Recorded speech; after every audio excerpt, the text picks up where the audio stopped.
talk about sweetness itself. And he told us, watch out for the ACC.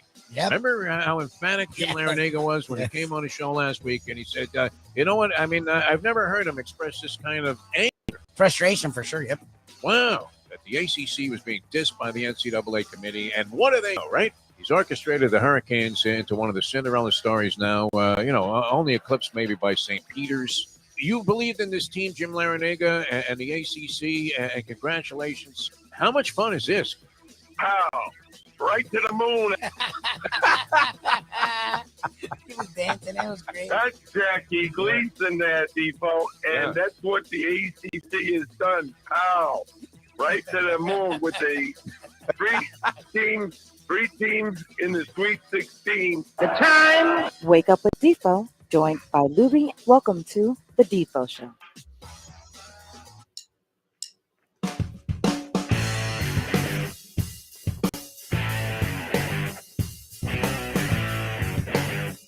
On a beautiful Thursday morning, and it's always good if you're on the right side of the grass any morning, you would have to say. I mean, the weather notwithstanding. Beautiful morning always seems like you're making a reference to the weather. But in my case, when you're on Bauer time, every morning is a beautiful morning. Doesn't matter. It could be pouring rain right through the windows, which were nearly non-existent in the Deforrest household. And that's, it's a story we can get to right away because... is this true everywhere? Mike Lubie Lubitz. We have Mike Lubie Lubitz. I'm Jeff Deforrest, and happy to be with you. It's a Hialeah Park Trivia Challenge Day. Going to be joined by the great Dave Gergely with the promise, my friends, with the promise. And a lot of you guys don't know this guy because he hasn't been with us for a while, but one of the original, he's a co-creator of the game, and this was a game that was brought about, the Hialeah Park Trivia Challenge, the Trivia Challenge in general, a 25-year property here. Long time on South Florida radio, now on ION channel. So we've elevated and escalated the exposure that we're getting all over the planet here. We're streaming audio and video. And, of course, one of the all-time great characters here in South Florida sports media and media in general, life in general, has been our good friend, the Polyman, Paul Massell. Now, Polyman is, the underplayers are definitely disappointed because Polyman's been checking out for the last 25 years also. My heart's not feeling so good. Feeling a few things. I have to go to the doctor. Anyway, I do believe that there will be a return of the Polyman sometime in the next few weeks. And it'll be a visual version of the Polyman. So that's going to be great. So we'll have the game back to its full impact and its full assemblage of talent.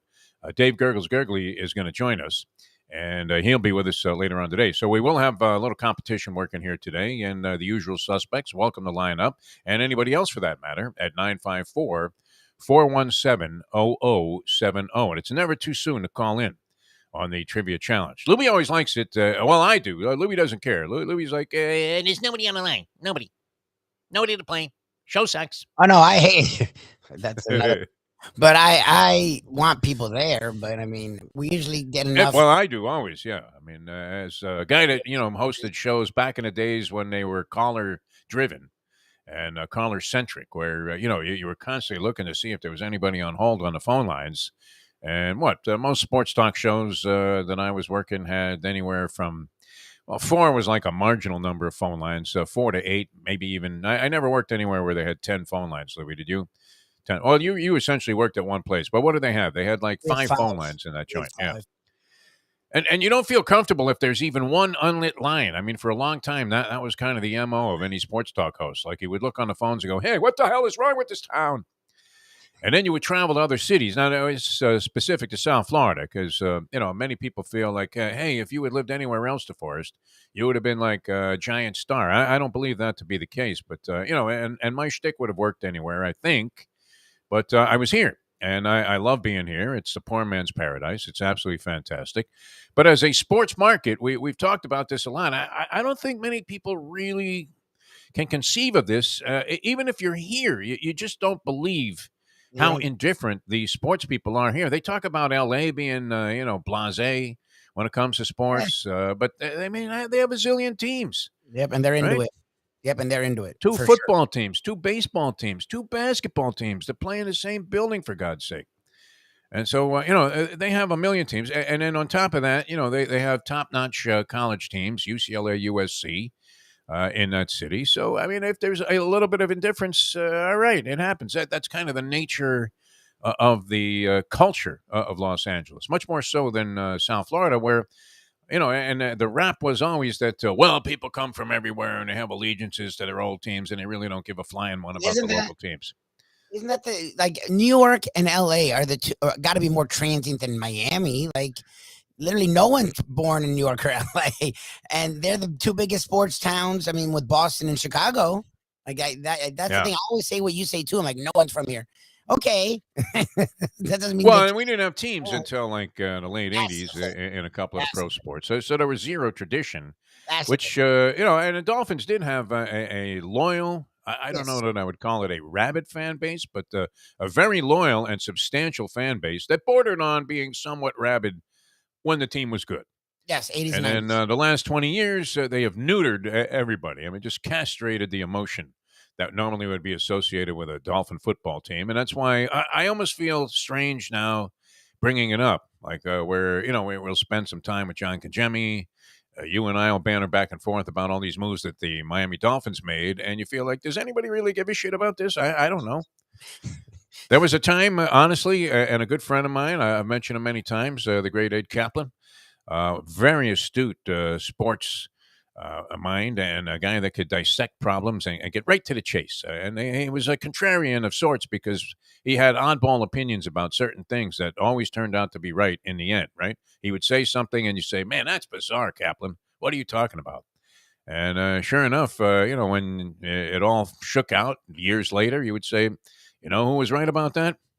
Eddie Kaplan. And he had a theory that you could, have a radio station or even a television entity, I guess. And if the only subject was the Miami Dolphins, you would have as much success as anybody else, no matter how diverse, no matter how knowledgeable they were about other sports, whether they could talk about soccer, drag racing, pole vaulting, tennis. And we bring these things up, and especially it was true when we were doing radio here, Lubie. I think less so now because you kind of have the liberty to do whatever you want, and you don't have some program director breathing down your neck saying, just play the hits, just play the hits.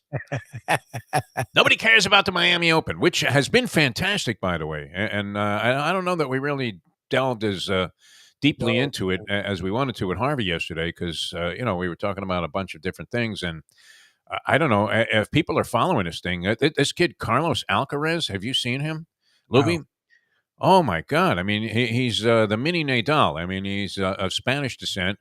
He's still a teenager. And, man, does he – one of the most exciting performers you're going to see on a tennis tour, this guy, Carlos Alkarez, if he is not destined for greatness, then I have no idea what the hell I'm looking at. Because his match against Stefanos Tsitsipas the other night, what was sensational. And that was only like a quarterfinal match.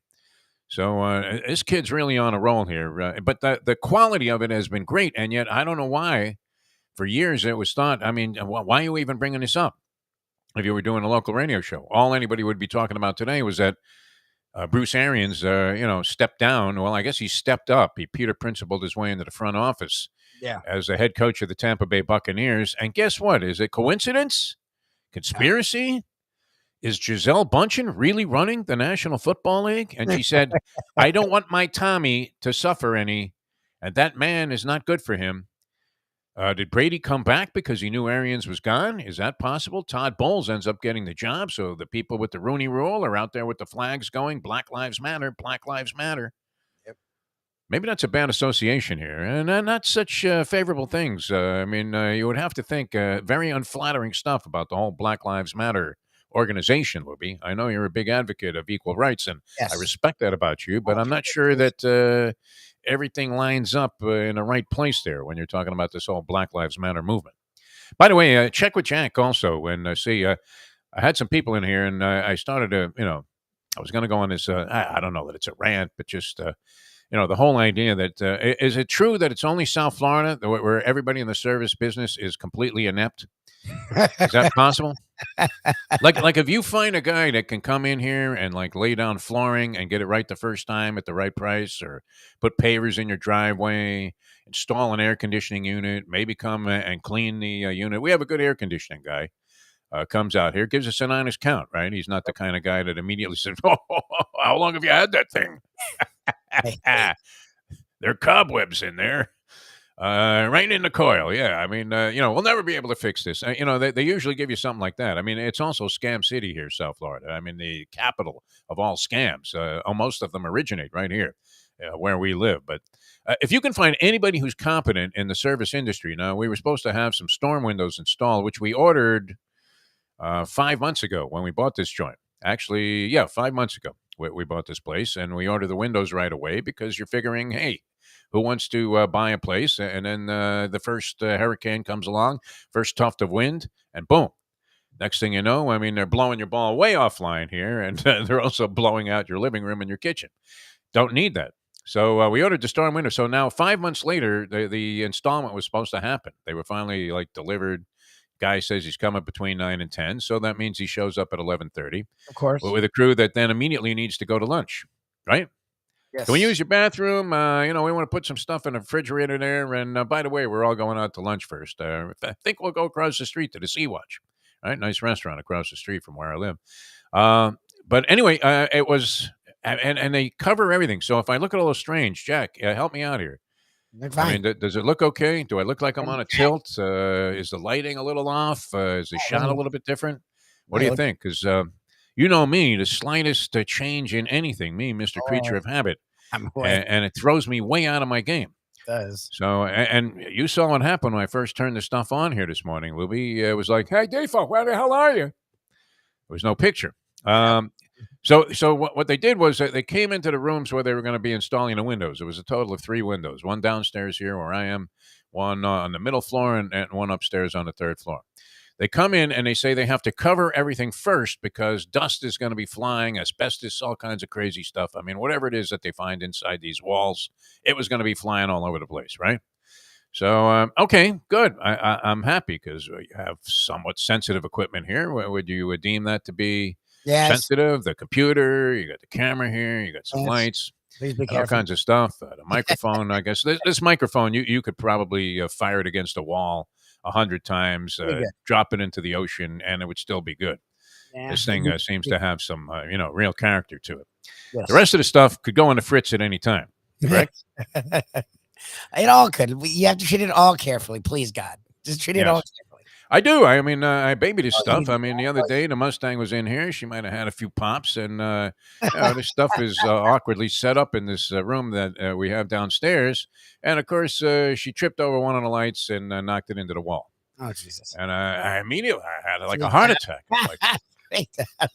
I thought this stuff was looking pretty good, and if we're ever going to make anything, it has to look professional, no? Yes. I mean, that's at the very least you want to accomplish here is to at least look somewhat professional in the presentation, where you're not in a closet somewhere, and it's not pitch black. Although you're in a silhouette mode there. Mine's like super black because of the fucking lighting. I'm gonna try and mess with it tomorrow. Change my whole setup. I don't like the lighting because of how it gets dark now. Yeah, and it's dark to I don't even freaking know. I like you as a silhouette, though. I think it adds a little character to the show. Why is that good? I know there might be people at Ion Channel that would like to see the whole screen go dark, but there you go. That's a whole nother story. Anyway, the truth hurts. No, it's great. So they covered everything in all 3 rooms first, including my stuff.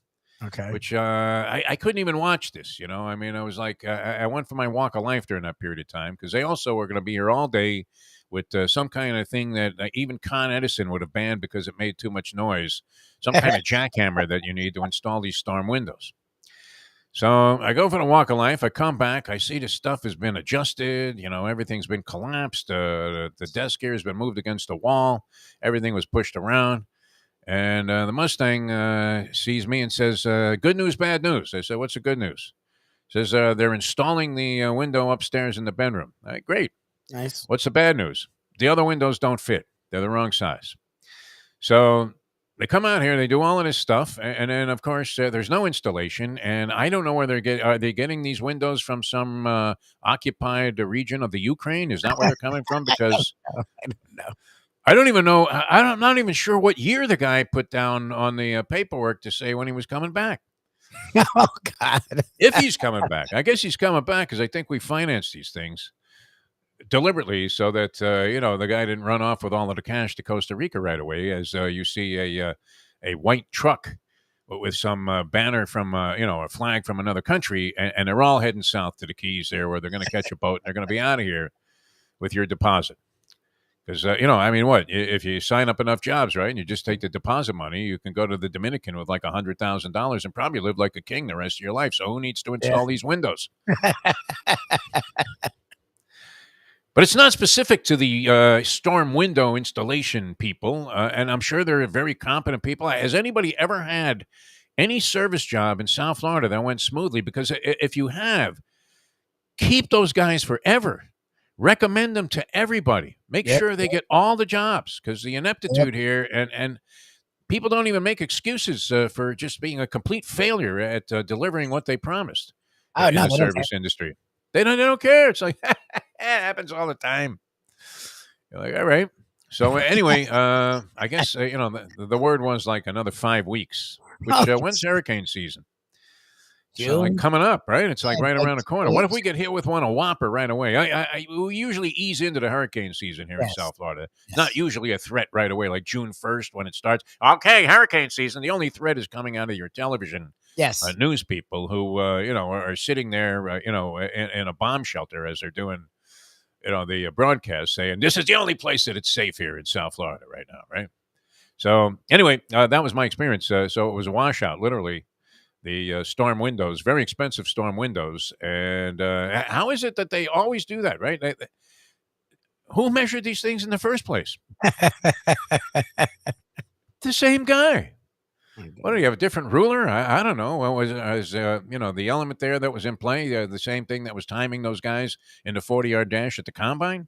But anyway, the bottom line is, if it looks a little different, that's sort of troubling to me, because I kind of like the way it looked before. I don't know. People were saying, hey, the shot really looks good. So hopefully it looks the same here today, and everything is good, because I had to move some stuff around. And you know me, Lubie. I know. I tend to panic over this sort of thing. Stress out about it. All right, so what do you think? I mean, how much did Tom have to do with this Arians thing? Nothing? People are implying, the news media is implying it was nothing. Could that be fake news? Bruce Arians out of nowhere, and they kept showing shots of him on the sideline with that thing. Was he wearing a suicide bomb pack?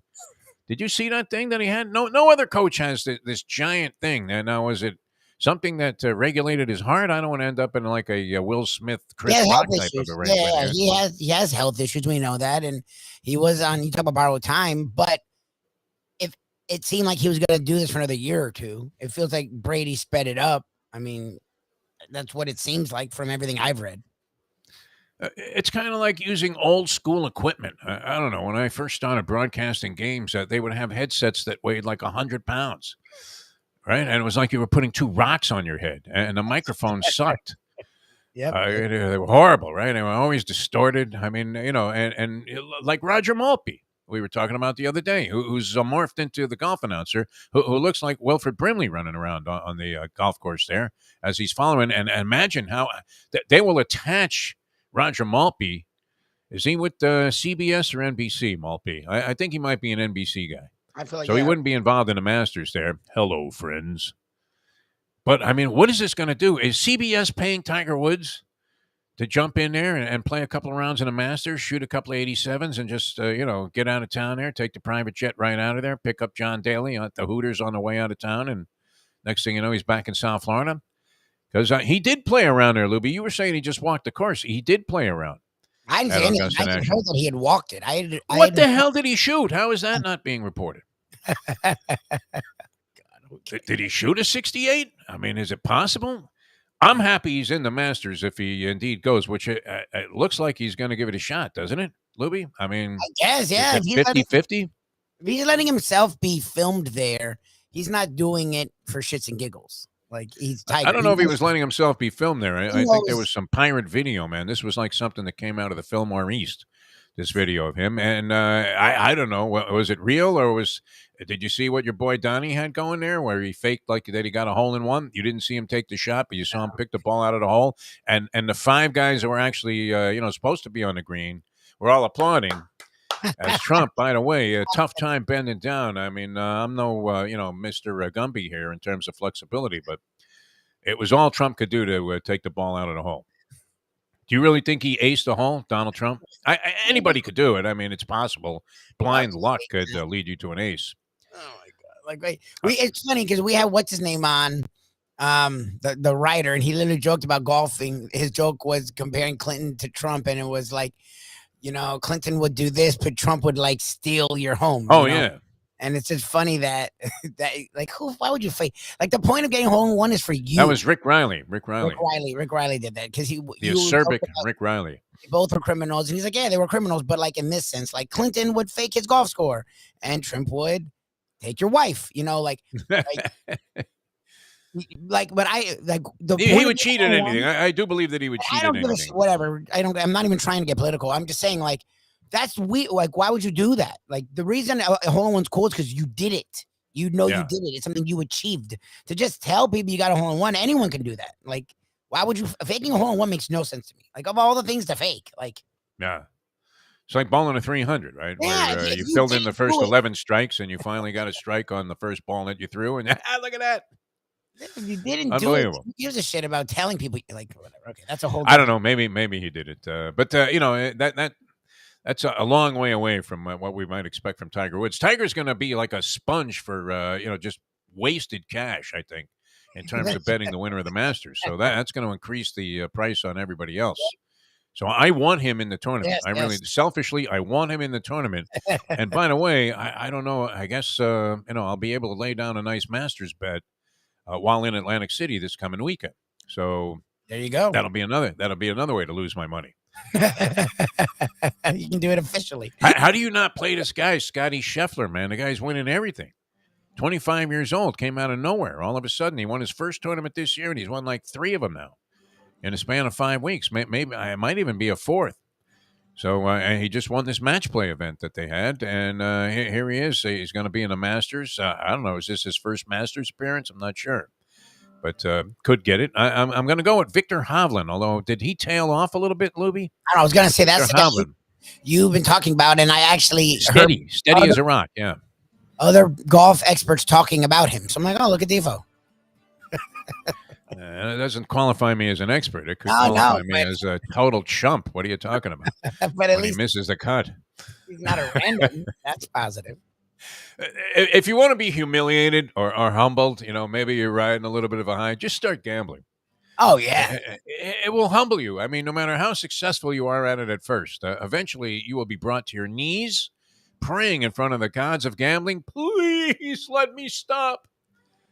I suppose this isn't a good, kind of thought to proliferate if we're going to try and line up a DraftKings or FanDuel and eventually cash in on this windfall that is being made available to virtually every stiff that ever predicted the outcome of a game. You're honest about gambling. That's why people respect you and us.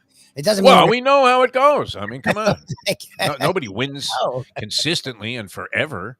No, that's it's gambling. Yeah. That's fun. Even the greatest of gamblers and the best of handicappers go through hideous streaks and losing streaks. Our good friend Brandon Lang, that was one of the things that he brought out a long, long time ago. I think he either wrote a book or somewhere he had expressed the fact that no matter how good you are at this, at picking games, and we'll have a big-time Degenerate Friday, by the way, tomorrow. That's going to be a lot of fun. Kate and Bradar going to have the Florida Derby handicap for us. We've got Mark Lawrence coming back from playbooksports.com, and he's been dynamite. Now, you know that he has to be going, what? I mean, he doesn't bet games where he likes the favorite necessarily. No. But you would have to think, I mean, I think he gives out Villanova tomorrow, saying that, everybody's in a panic about Villanova because they lost this guy, Justin Moore, who, let's face it, did I know anything about Justin Moore before, like, last Saturday? Nothing. Nope. Okay, I couldn't have told you what you had said. Justin Moore, what team, Defo? I thought he was the odds of me coming up with Villanova were like 0.0. Well, I would have thought he was an outfielder for the Tigers. Like I never would have thought he played college basketball for Villanova. Now batting for the Tigers, number 27, Justin Moore. That's what he sounds like. By the way, just an aside here. Speaking of baseball, did you see the result of this game? It was the Cardinals and the Nationals. And a guy that you're very familiar with because he pitched a no-hitter for the then Florida Marlins, Anibal Sanchez, who became a steady guy. You could count on this guy to pitch like a lot of innings. What the hell? Maybe have an ERA like in the mid fours somewhere. I mean, it was all right. Every now and then he'd throw like a gem. He'd give you 7 shutout innings. More often than not, you were down 5-4 as you lifted them in the 8th. Okay, or 6th, or whenever they lift pitchers now. 5th inning. Imagine that guy says, "Man, what an outing today! I went 5." Yep, that's honestly true. They used to be a disgrace. I mean, if you didn't finish the game. Whitey Ford, I mean, rolling over in his grave, the great Whitey Ford, thinking about what's going on in Major League Baseball today when it comes to complete games. Yeah, what do you think Bob Gibson would have said about what's going on today? I guess he was around. Didn't we lose like a Hall of Fame team just last year in the year of COVID? I mean, Ford, Gibson, Hank Aaron, they all checked out right around the same time. Unbelievable. Yeah, but anyway, in this game, the final score was, the Cards scored 29 runs in an exhibition game yesterday. 29 to 8. Like, what the hell? Anibal Sanchez was in there for 4 innings. They left him in there for 4 innings, even though he'd given up 12 hits and 10 runs. Oh, Jesus. So that would be like the equivalent of pitching like 14 innings, wouldn't it? I mean, to allow that many hits and runs. That's a lot. What did they do to this poor guy? What were they trying to do? Are they trying to get him to retire? What do you think? You're done. Come on, just do it. It's like torture. Listen, Anibal, we'll give you half your contract if you just quit now. Quit. Say it. Come on, Annabelle. Where was the manager? I mean, I understand it's spring training, and the idea might have been, okay, let the guy throw 90 pitches or whatever. That could have been the script. But I mean, if a guy's going that badly, don't you just from a psychological standpoint, did he laugh it off and have a couple of brewskis right after he left the mound yesterday? I mean, what do you think? I mean, spring training, who cares? If you're leaving him in for that, it's because it was a predetermined plan. And you're just like, the dude's been around for guy's getting shelled years. I mean, he gets shelled. I mean, literally. No, that's bad. They could have lent this arsenal that the Cardinals brought to the people in the Ukraine. It would have been better than Joe B's $500 million. Well, we can't help you in any other way, but we'll drop off some money. Okay, Joe. Nice job. That whole thing is an atrocity. I mean, it's just unbelievable from all different aspects. Just except for the Ukrainian people and Zelensky, who are sitting there going, "What the hell? Help!" Right? Ball's rolling down the other end of the court. It's about to roll into the lake. A little help. And the other people just watch it roll into the lake. You're like, you mother effers. You couldn't have stuck out a foot and helped us out here? I mean, just kick the ball back. U.S. men's soccer team, despite a loss last night, qualifies for the World Cup in Qatar, which still is, bizarre. And did I get this right? I thought I caught this. I was like half asleep when I heard this story. Now they're not having it in the usual time frame, right? Well, starting in November, the professor and I were talking about this. That's usually the only good thing about the World Cup is it's in the middle of the summer when there's nothing going on with baseball. So it's even we will talk about it because there's not much going on, and it's in freaking the heart of the sports season. It's in NBA, NHL. You just finished baseball. You have football. The NFL, yeah. Both the footballs, it's like, oh my God. You have Brady coming back, and you're going to be seeing shots of Arians up there in the executive suite with the owner of the team going, I told you this guy was going to be good.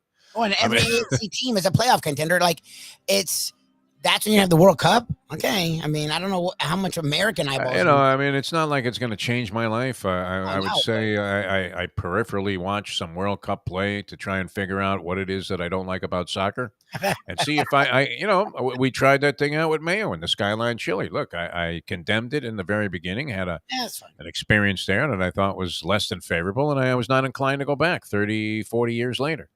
Yep. And yet, I mean, went back, and you know what? Still sucks. Yeah, it's all right. I spent a day on the toilet right after that. And Mayo, by the way, he doesn't believe that this was not coincidence. That he was sick as a dog yesterday, 1 week to the day after we went to Skyline Chili. 1 week to the day. He couldn't hold anything down, man. This guy was puking all over the place. Unbelievable. Well, that sucks. And he described it in great detail before we conducted yesterday's edition of Mike Mayo's Lunchbox, I thought. Nice.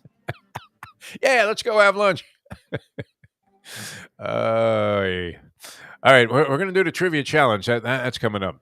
But yeah, Arian steps down. That was big news, and I don't know if it was orchestrated by Brady or if that was any Just influence in him coming back, because he's going to own the Dolphins anyway next year. You know that, right, Lubie? And he will be replacing Tua in that outstanding lineup, because he'll sit there and take a look at Jalen Waddle and Tyreek Hill and Gesicki, and all of a sudden one of these other receivers wakes up, and Raheem Mostert running for 12,000 yards, and McDaniel just coaching up all kinds of genius game plans and drawing up plays we've never seen before since predating Shula.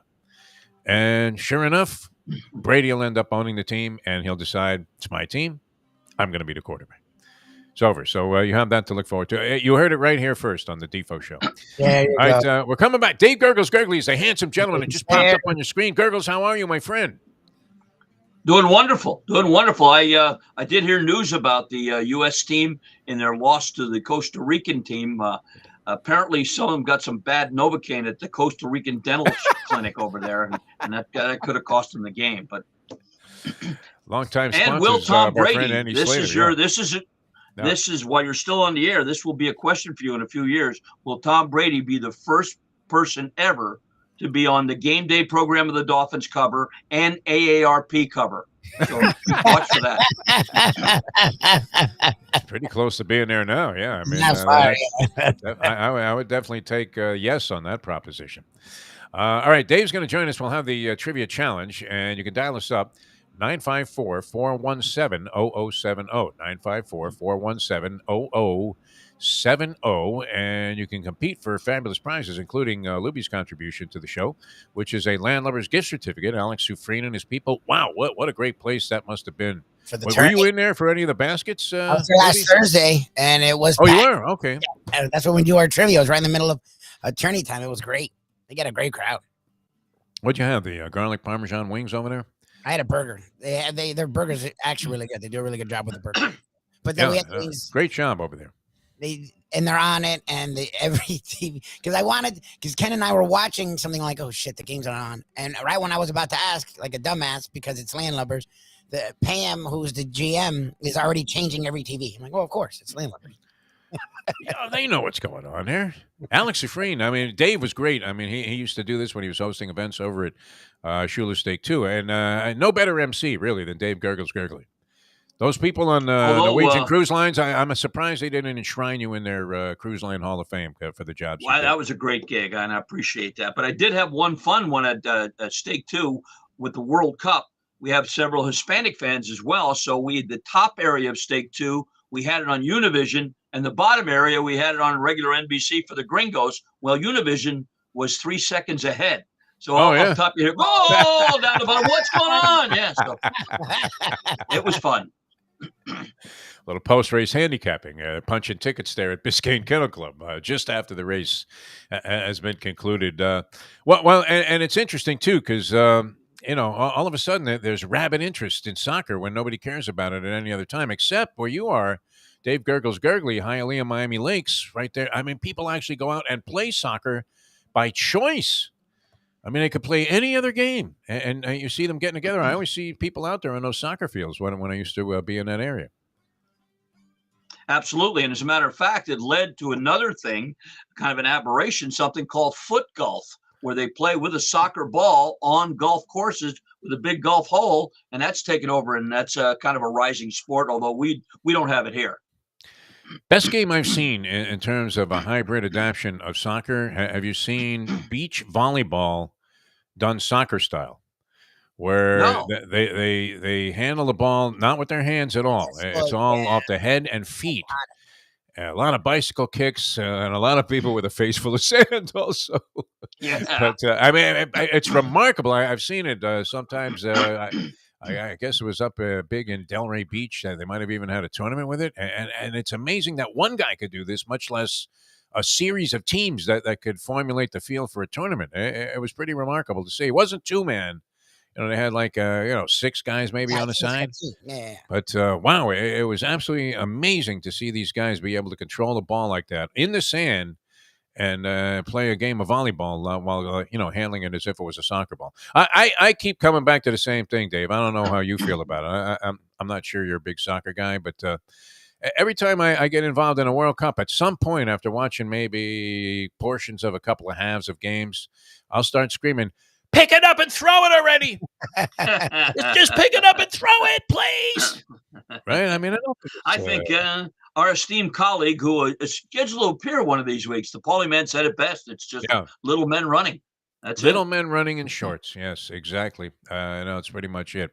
And does anybody fetch more about calls and non-calls and the flopping and all of the disgraceful behavior by these guys? I mean, the game is so dumb that you have to like cheat at it in order to make it even remotely interesting, right? And pretend that you got like clocked in the face. Makes you think Vlade Divac started as a soccer player. Oh, for sure. With all the things he did. Yeah. I think he was coaching the Yugoslavian team at one point. I mean, and it's great that the U.S. made it, but then you see like some schmanky country that you never even heard of. You didn't even know it was part of the world map, and they're in there, right? Is Senegal? I mean, are they like a hotbed of soccer? I'm not sure. How much money though do you think was in that suitcase they gave Sepp Blatter? The sheik there, remember, and he had the two chicks, and the surprise announcement was made, but he was already standing up applauding. Blatter hadn't even said Qatar, right? I mean, like money immediately was transferred into his bank account by wire, all across the universe. All of a sudden, like you see in some of those spy movies where they're robbing a bank, and then the money just goes in, and they're like, whoop, there it is, transfer made. And then Blatter all of a sudden gets up and goes, Qatar! What was the first thing he said when he got that suitcase? He said, "I did bet Lucky Jim to place." That's how he got the money. All right, and I don't know if you have a Florida Derby horse for us, but we'll get into that also. So we're ready to go. We have people lined up, ready to play. Yep. Hialeah Park Trivia Challenge. Of course, Hialeah Park, always a great place to go. Well, we love it, and we've been talking about it for many, many years here on the show, and so happy to have them behind us here on the Eye on Channel version of the Hialeah Park Trivia Challenge, because, wow, what a dynamite place to go. Big jackpots being won. I think you get some of their, messaging and things on Facebook from Hialeah Park. And is it me, or is it every day there's another giant jackpot being taken down? It feels like it's every day, and and it's still 3 or 4 in the morning on the weekends. And I like it because I can play the horses. Then I want to take a break. I walk right over to the casino, get some more money back, come back and play the horses. I love everything about it. It's funny. I mean, this champion simulcasting room is ideally suited to your kind of idiosyncratic behavior, which everybody has at the track. Everybody has their quirks, places they like to be, ways they like to be treated, ways they like to be served, whatever, whether it's punching tickets or getting a drink or something to eat. And I would be probably completely different than you in my MO, and yet it's perfectly suited for me also. Yep. Because I like to be, high-fiving people and yelling and screaming and all of this stuff. And, I don't care. You could serve me anything. I'm happy. Yeah, drinks for everybody. But whatever. And you're like that, too, when you're at the bar, but much more reclusive type of way. Wrong thing. And yet it's perfect for both of us. It really is. And that's the way it is. I mean, that's a well-designed all things room. To all people, Hialeah Park. You're not beautiful. It's the best for everybody. Absolutely great. No, I mean, I know you get choked up when you talk about it. Dave, no, it's like emotional. I do. got emotional there, didn't he, man? I mean, all of a sudden, you're talking about my wife. Would I have been that offended? I mean, to get up and like, smack a guy? What do you mean? You joke about your wife daily. You do. We're going back to the scene of the crime here under the auspices of, as I said, very much like out of the movie Casino, when the Japanese whale won all that money, and they messed, with the idea that the plane was on the fritz. You wouldn't want to fly in that one there. Won 11 grand, and instead of sitting on it, you're like, fuck it, let's go test it again. I'm lured in. I mean, by the fact that there's a possibility of taking down 50, right? So see, there's a drawing, Gergels. Here's a setup here. Tell me how you're a degenerate gambler, so you understand what's going on here. All right, so Mustang wins like 11,000 on a slot machine the first night we're in Atlantic City. Okay, makes the trip like a lot more. Look, the pressure's off at that point. You're coming home with something, even if it's 5. Right. Yep. So no matter how badly you step up your game, and no matter how poorly you're picking horses and or slot machines to play. So now there's a drawing of all jackpot winners, and you have to be there to enter the drawing. And there's 50,000 being given away across like 7 pulls Wow. from the barrel. So, Wow. I mean, what is that? I mean, you're probably picking up anywhere from 2,500 if your name is called to maybe 25,000 Right. on the last pull. Now, would it be worth investing like a few $100 and going back there, a one-day venture to take a shot at winning that, knowing that it's probably going to cost you 2 dimes in the long run? So what? Yeah, So what? you I take never a shot, seen right? I never seen a funeral procession with an ATM behind it. Spend it. You can't win it if you're not in it, right? And on the remote Right. possibility, I'm terrible in lotteries. I don't know. What was your draft number? Were you in the draft lottery?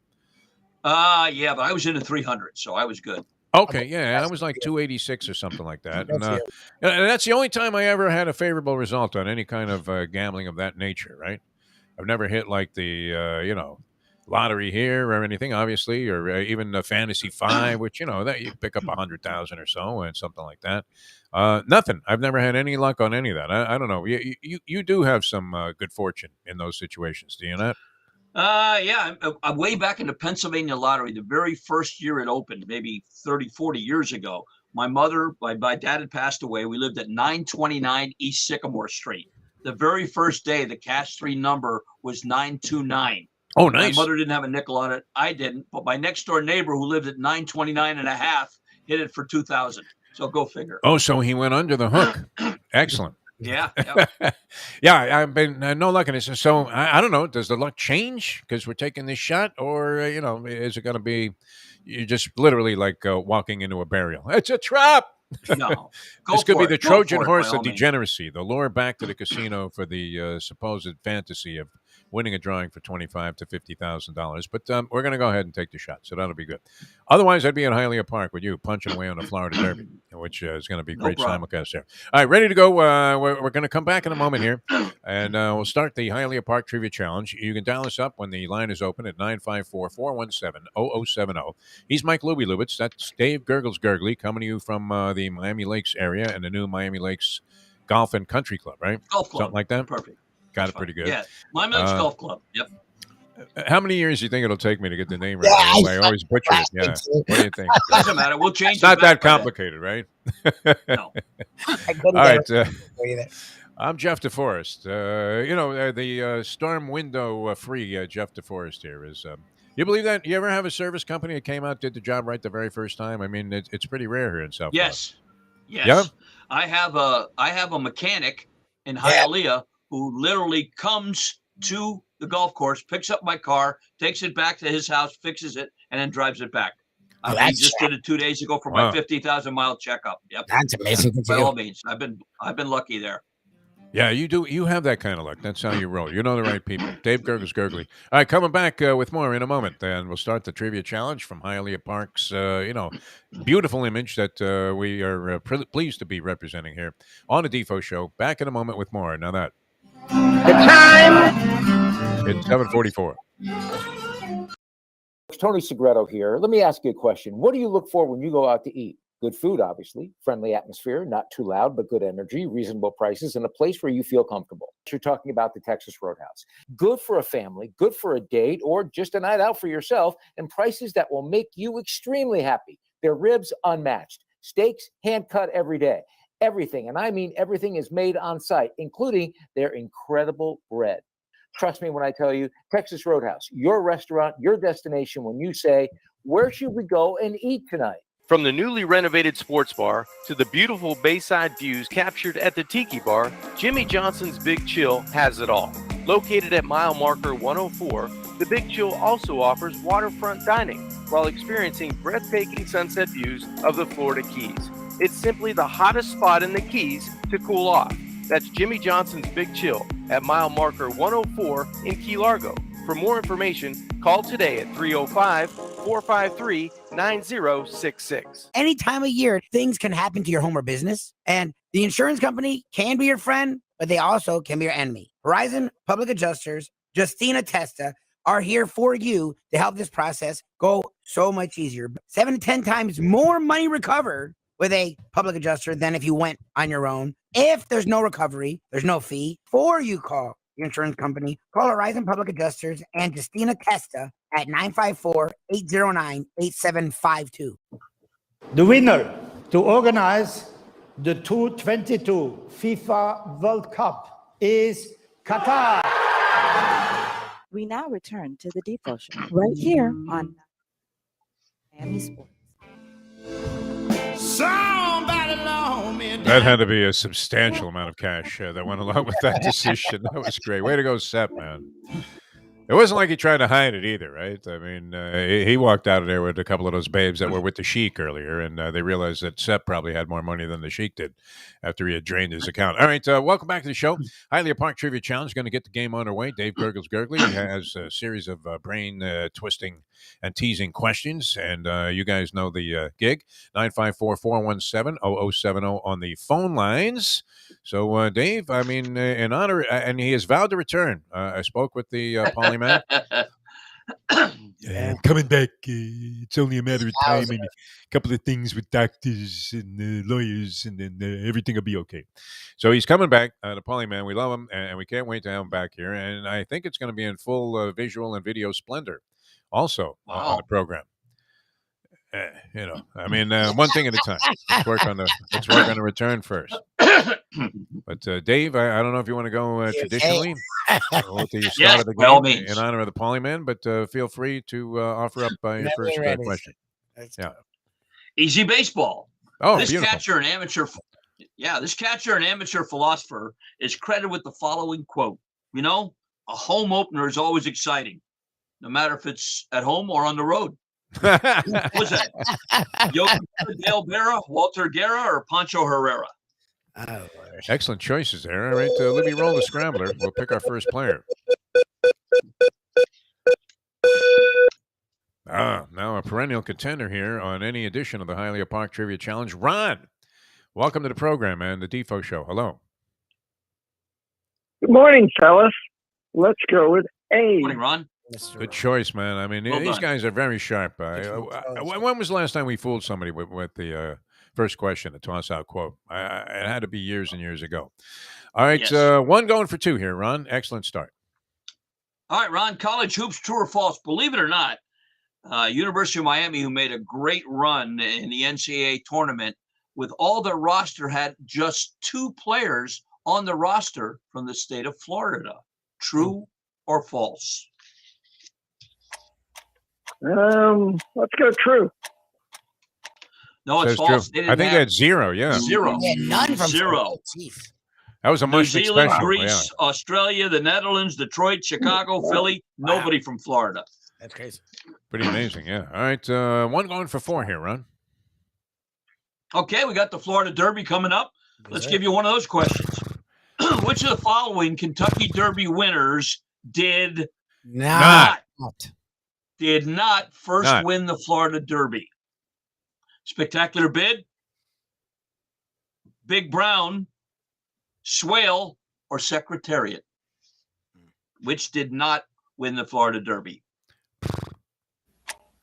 The Secretariat. That would be it. That's right. Yeah. He ran into Wood Memorial first, got beat by his stablemate, Angle Light. Very nice. Who was the other upsetter of, was that Secretariat beaten by Onion? Was that the other horse? Onion, yeah, and Prove Out. Prove Out beat him as well. Very nice. All right. Big red machine, man.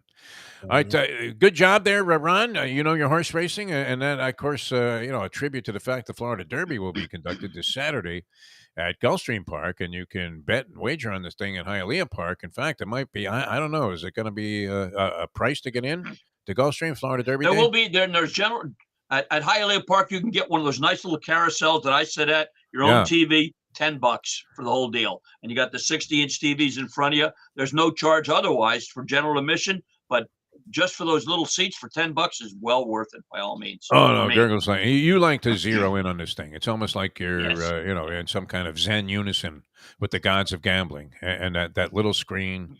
And it's great. I mean, so you can do it that way. I mean, at Gulfstream, do you have to pay or buy a ticket to get into the Florida Derby? Well, Gulfstream, there's free general admission, but if you want, there's a charge for certain areas. Yeah. Okay, makes sense. All right. In other words, you want to see the race? 5-point question coming up. All right, baseball, Ron. Ricky Henderson played with 9 different teams, and he won 2 World Series during his career. He won one in 1989 with Oakland, and with what other team did he win a World Series? Or with? Mm. Ooh. Boom. Ooh. Was the other team Toronto, the Yankees, the White Sox, or the Dodgers? Mm. Let's go with Yankees. That's what I would have said. No. No. No, believe it or not, he won it with Cito Gaston and the Toronto Blue Jays in 1993. That was the obvious other choice. No. Good question. All right, Ron ends up with 4 points, which isn't bad. The pace is set. I mean, what are we talking about here? 49 and change? 4 points to start us out, Gergels. How would you rate that? All right, dial us up if you want to play. Breezing from the gate. Yep. 954-417-0070. Ron starts us out with 4 spot here on the Hialeah Park Trivia Challenge. Gergels, Perdomo Cigars it's always a great option. Light one up after a victory in this game, or maybe you're out there, catching the Florida Derby, or you're watching that Cardinal game where they scored 29 runs. You could have gone through a whole box of Perdomo cigars during that one. But, I mean, always a great thing. The Perdomo cigar, top-notch, and recognized around the world as one of the best cigars that man can make. Matter of fact, this past Tuesday, we had a Golf with Athletes outing here with Cornelius Bennett, Eddie Jones, Dwayne Starks, and of course, one of my friends, Lawrence Taylor, who's a big cigar guy. So I always give him a Perdomo. Yesterday, I just signed up El Duque, Orlando Hernandez, as a new member here. Get out of here. He's a big Perdomo cigar guy as well. So El Duque's going to be playing golf. To enjoy at your joint, El Duque is going to be out there, huh?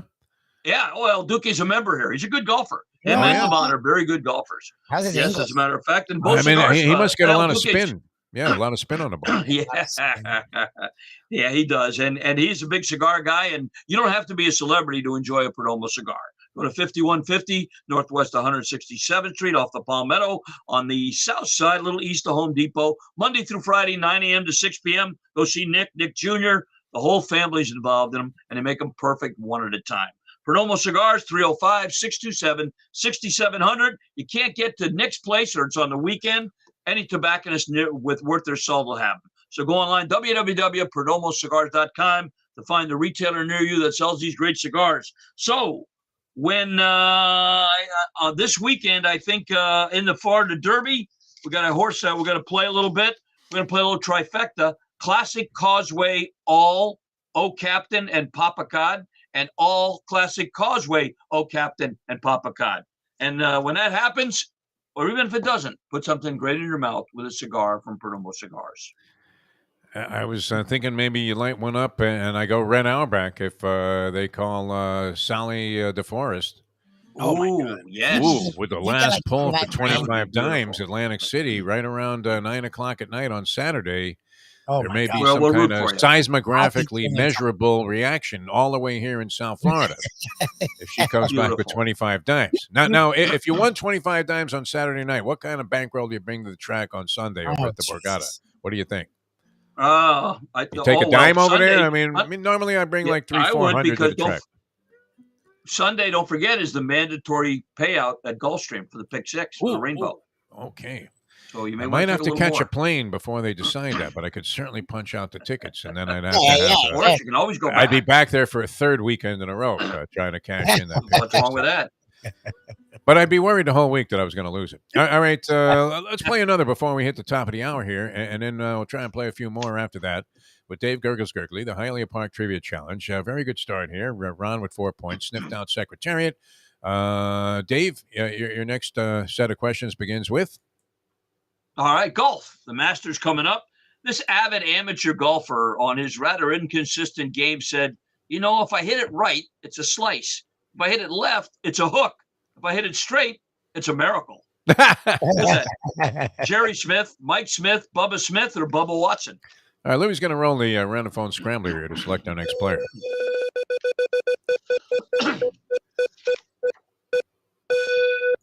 Wow, I mean, we interview a lot of top-notch actors and celebrities on this program, but to have one call in, the great Pat Fox Yep. You're on Hey, the all Hialeah right. Park Trivia Challenge. This man is on the rise, too. I mean, he's doing Yes. commercials internationally, everything. Pretty soon you're going to see him as a spokesman for Toyota, maybe even Flex Seal.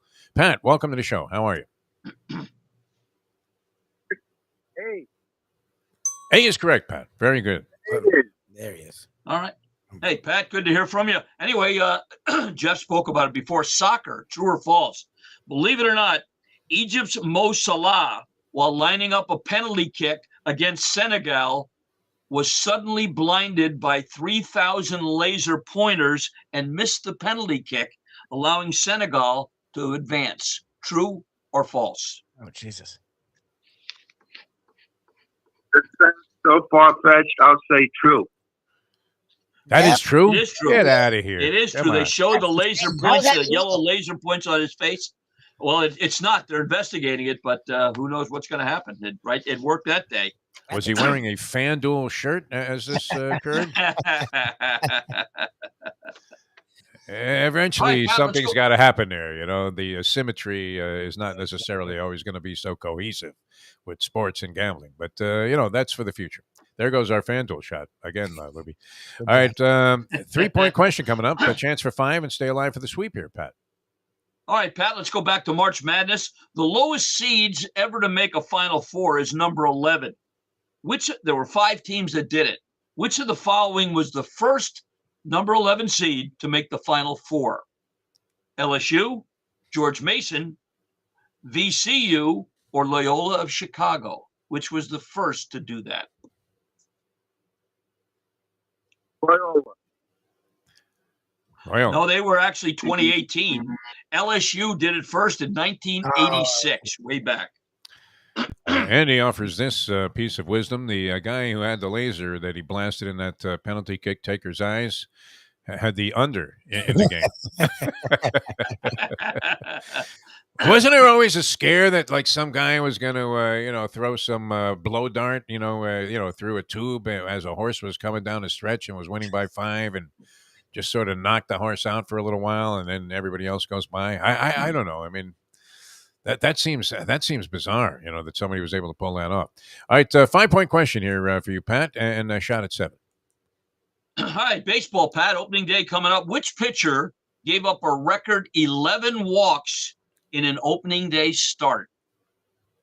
Was that Nolan Ryan, Hoyt Wilhelm, Ryan Doran, or Herb Score?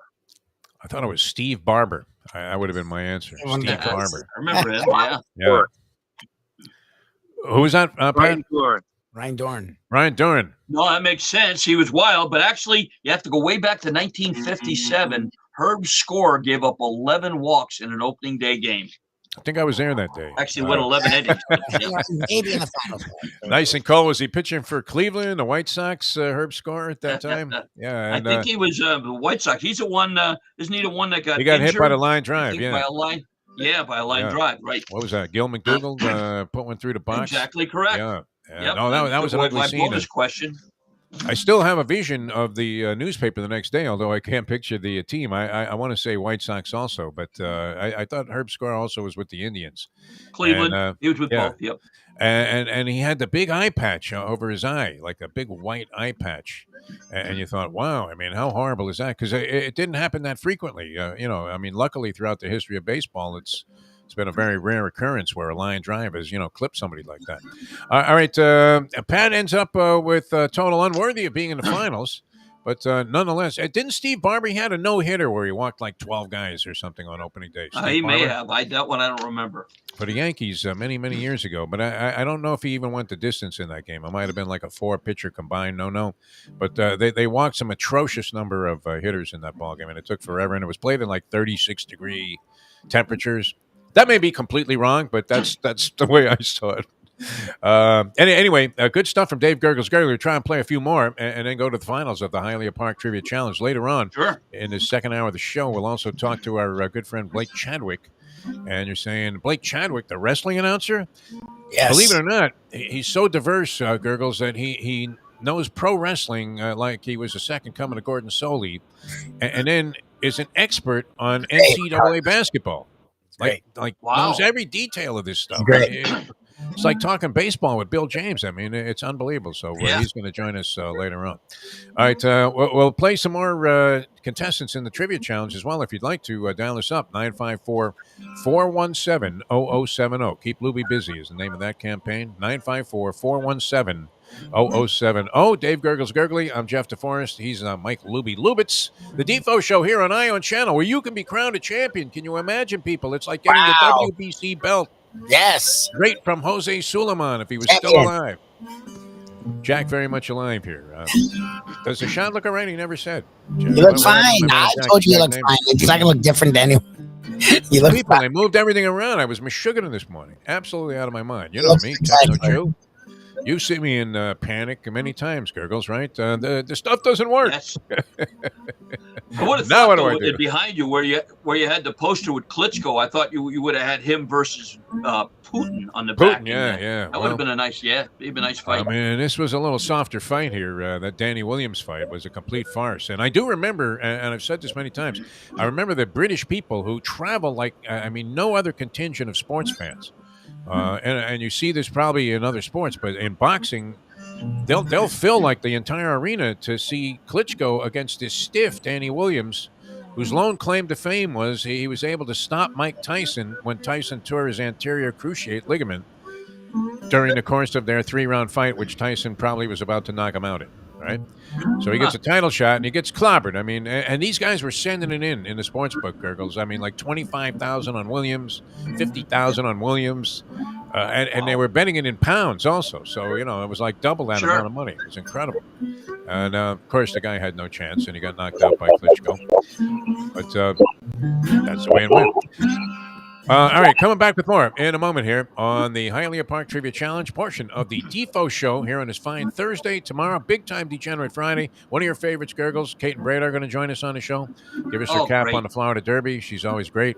And she's a horse whisperer, too, which, wow. She doesn't really like to... Is it because you're a whisperer that you don't like to talk about it much? Does that make sense?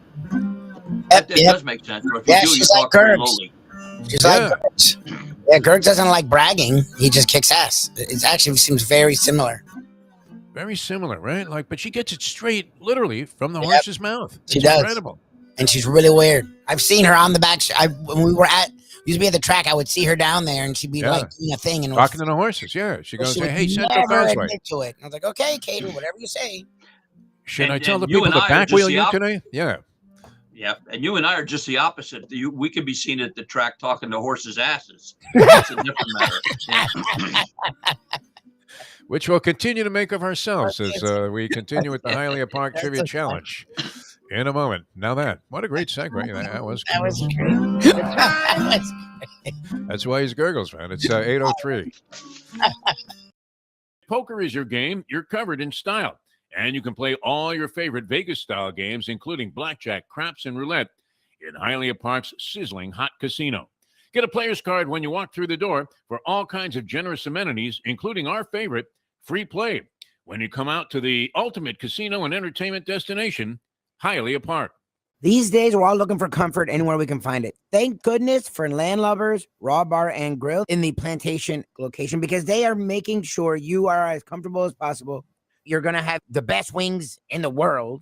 You're going to have a great burger. You're going to have their amazing soups. Again, Landlubbers, Raw Bar and Grill. It's nice and easy. Just go to landlubbersbarandgrill.com for both your pickup and free delivery. Thank goodness for Landlubbers for making you always feel right at home. Catholic Health Services is committed to care that changes as your needs do. Our full continuum of services is designed to be there throughout your care journey. If you need assistance with daily living, post-acute care following a serious health event, or additional medical care at home, we also offer skilled nursing and palliative and hospice care. Your care needs may change, but our commitment never does. Catholic Health Services, South Florida's #1 choice for post-acute and end-of-life care. Visit CatholicHealthServices.org.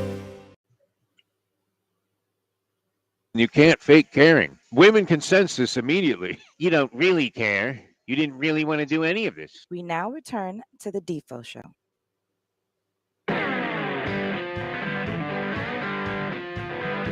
All right, welcome back to the show, the Defo Show here on Ion Channel. Just Google the Defo Show. You can catch a lot of things that we've been doing of late, which we've been very, very lucky, Dave Gergely, to have a lot of access to the great Jim Larrañaga, who wrote this fairy tale Cinderella story with the University of Miami. And he's always extremely illuminating to talk to when he's talking about anything for that matter, but college basketball. And what a charming part of the whole tournament Jim Larrañaga was, especially when he started to get more attention as they made it into the Elite Eight. And ultimately ended up losing to a Kansas team that really flipped the switch at halftime, huh? Yep. What happened there? Speaking of Cinderella Man, are you familiar with that movie where in the big fight at the end? Yep. I mean, Max Baer has been fooling around, and he's talking to the guy. He says, "Hey, I slept with your wife last night. She was great. She still loves you."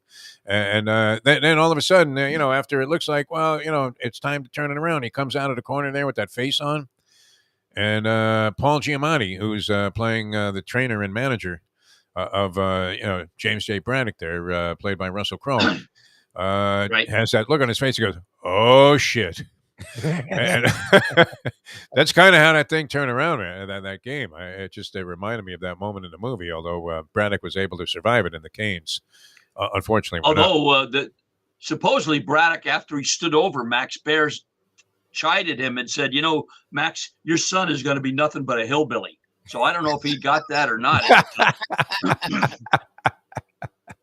What's great about that movie, Cinderella Man? In the corner, like carrying a spit bucket, was the real Angelo Dundee. That's the best. Who was one of the last, I don't know, I guess, he'd been in other movies, but yeah, I mean, that was one of his last, like, really public things, I want to say, even though that movie was out a long time ago now. All right, here we go. We have more players ready to go, and we have the random scrambler in vogue and in play here to select them. So we'll fire off the next question here. Dave Gergely. All right, exercise. This comedian working an especially tough crowd in a nightclub to a lady heckler in the audience said, "Hey, lady, you're fat. It's not because it runs in your family. It's because nobody runs in your family." What's that? Rodney Dangerfield, Rodney Hampton, Lionel Hampton, or Lionel Reyes? Dangerfield was such a classic. All right, here's a scrambler. And our next player is going to be, okay, good. This gentleman found us here. Pez, a longtime player and one of our favorites. Welcome to the show. Ahoy, ahoy, old friend. Good morning, man. Good to see you. Yes, you're on the Hialeah Park Trivia Challenge and already with a tally of 1. That's a beautiful thing. Look at that. All right, Pez, this is a tough one now. Horse racing, true or false? The term kiss of death allegedly came from this story. Frank Hayes was a horse trainer and also raced as a jockey. In 1923, as he rode the horse Sweet Kiss, he had a heart attack in the middle of the race at Belmont, stayed on as the horse finished the race, and won the race even though he was dead. Hence the name Sweet Kiss of Death. True or false? What the hell? Yeah, I was there. True. True. It is true. It is true. It is true. Yes. Yeah. Sweet Kiss of Death. Wow. The origins Well done, of a Pez. term that, how many times have you heard that at a racetrack or any gambling establishment? That was the name of the horse, Kiss of Death. Yep. Right? You lose that last hand of blackjack after the new guy came in with like a $50 buy-in. Oh. You've got everything that you own on the table there, including the keys to your car. And he goes ahead and hits 16 with the dealer showing 6. And, you lose. Ends up, she pulls a 5 and pulls a 21. And you're like, yeah, the kiss of death. Yes, exactly. And then there was Kiss of Death Artie, Polyman's good friend. John, Wheelchair John was a kiss of death for me. I hope have you seen Wheelchair John at any time? No, I've not. No? I've not. So you guys I want to say he probably, went to that big casino in the sky, right? What do you think? And I don't miss him either, to be honest with It you. was a kiss of death for me, but a good luck charm for the Polyman. If he came anywhere near me, it was like mush coming down the stairs there. I just like threw the tickets and wadded them up and threw them away. All right, good. 2 for 2 here, Pez, man. That was a good one. 3-point question. All right, baseball. The Tampa Bay Devil Rays debuted in 1998. Who hit the first ever franchise home run on opening day that season? Was it Wade Boggs, Fred McGriff, Quentin McCracken, or Randy Wynn? Wow. Win. That's what I'm going to say. No, it was Wade Boggs, as a matter of fact. That was my next choice. Quentin McCracken, man, that's a good name to pull out of the hat there. Is he a jockey at Thistle Downs? No, he was a player. He was a player. yeah. He was an absolute player. He was a good baseball player. All right, 5-point question coming up here, Pez. Good luck. All right, Pez, only one time in tournament history of March Madness did the 4 number 1 seeds make the Final Four. Yep. Which year was that? 2018, 1999, 2008, or 2013? Oh, Jesus. Because it was recent, too. Dang it. 2013. Yeah, I think so. I'm going to say No, it was 18. 2008. 8. 2008. UCLA, Memphis, Kansas, and North Carolina. All right, don't stray too far away, Pez. You could be in the finals. Try and work in one more if we can before we go to the finals. So if you'd like to play, 954-417-0070, 954-417-0070. One more time, Dave Gergely. I know you're going to be lighting up a big fatty, whether you're out on a golf course there or, and I don't mean the kind of fatty that I would be lighting up at the beach. No, I understand. Yeah, hoping that the wind was blowing the opposite direction of the upcoming, police and the golf cart or whatever that is, the dune buggy they ride around in. ATV, I guess, is what I'm looking for. Yeah. Perdomo Cigars, so top notch, man. I'm very proud of Nick Perdomo and the history. Yep. Yeah, he was an air traffic controller who said, you know what, my passion is cigars, and I'm going to do it. His grandfather started it back in Cuba. Cuban seed tobacco grown in Nicaragua. Probably this Friday, I'll be on a golf course raising some money for, I think, Barry University's sports program. Nice. And I will have a nice Perdomo cigar. Probably a Lot 23 is what I'll be smoking. Whether you like Edición de Silvio, whether you like the 10th anniversary of Maduro, the Connecticut, they've got them all. 305-627-6700, the number to call. 5150 Northwest 167th Street, the place to go.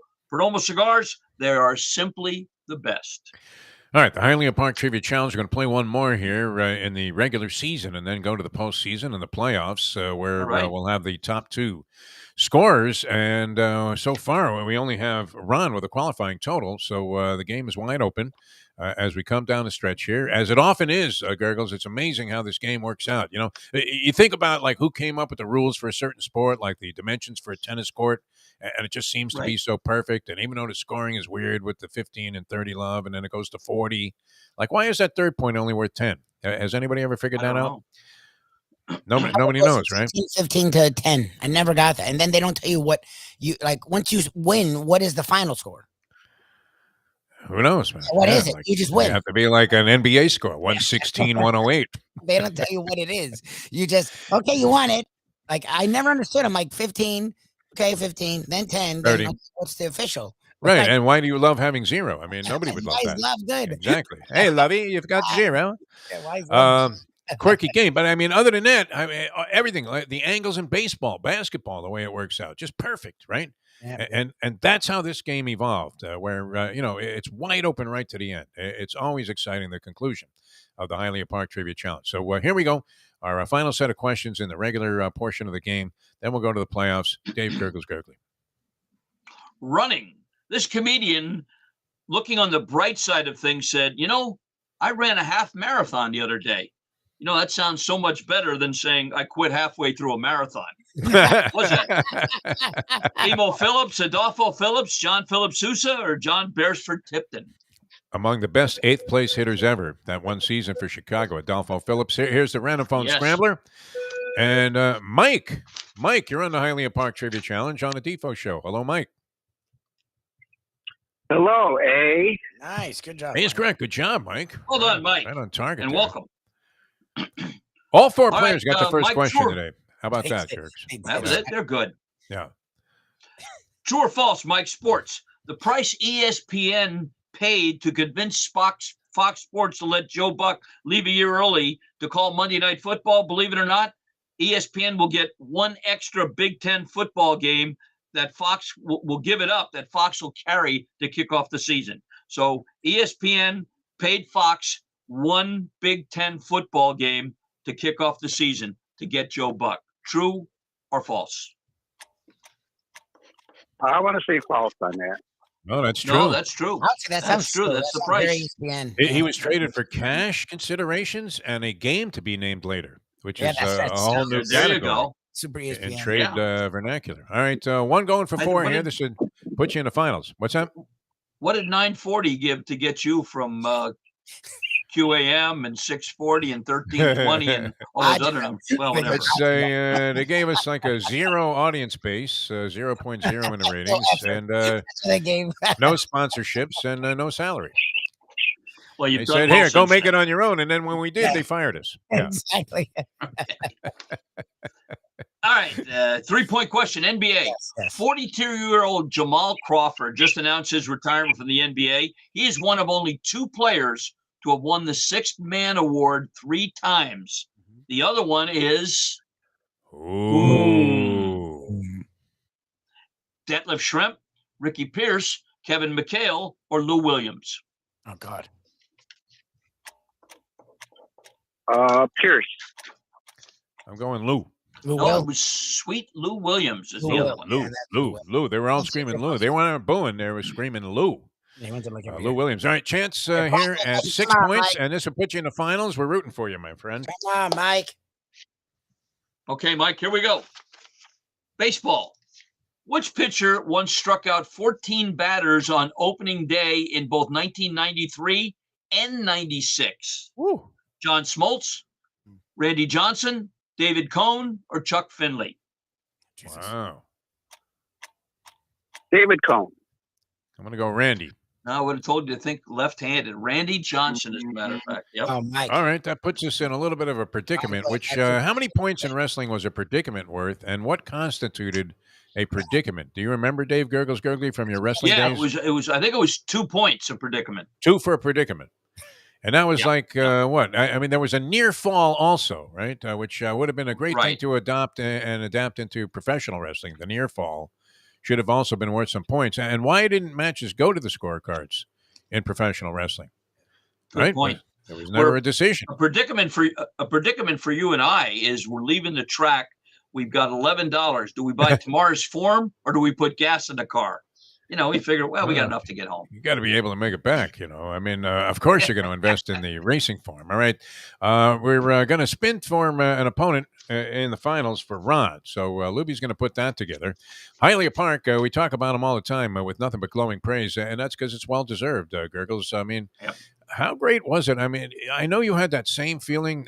You experienced different things there. I had some really good and crazy times at Hialeah Park. You know, this year represents the 50th anniversary of my first visit to Hialeah. Oh, Park. Wow. How about that? Coming down from New Jersey. So your first visit, you were 9? No. Yeah, right. I was a sophomore in college. We came down on spring break to Fort Lauderdale in a Volkswagen bus, and 3 of us were degenerates, and we said, Hialeah's open. Let's go there. We drove from Fort Lauderdale to Hialeah, and when I went through the big trees there, I said, this is heaven.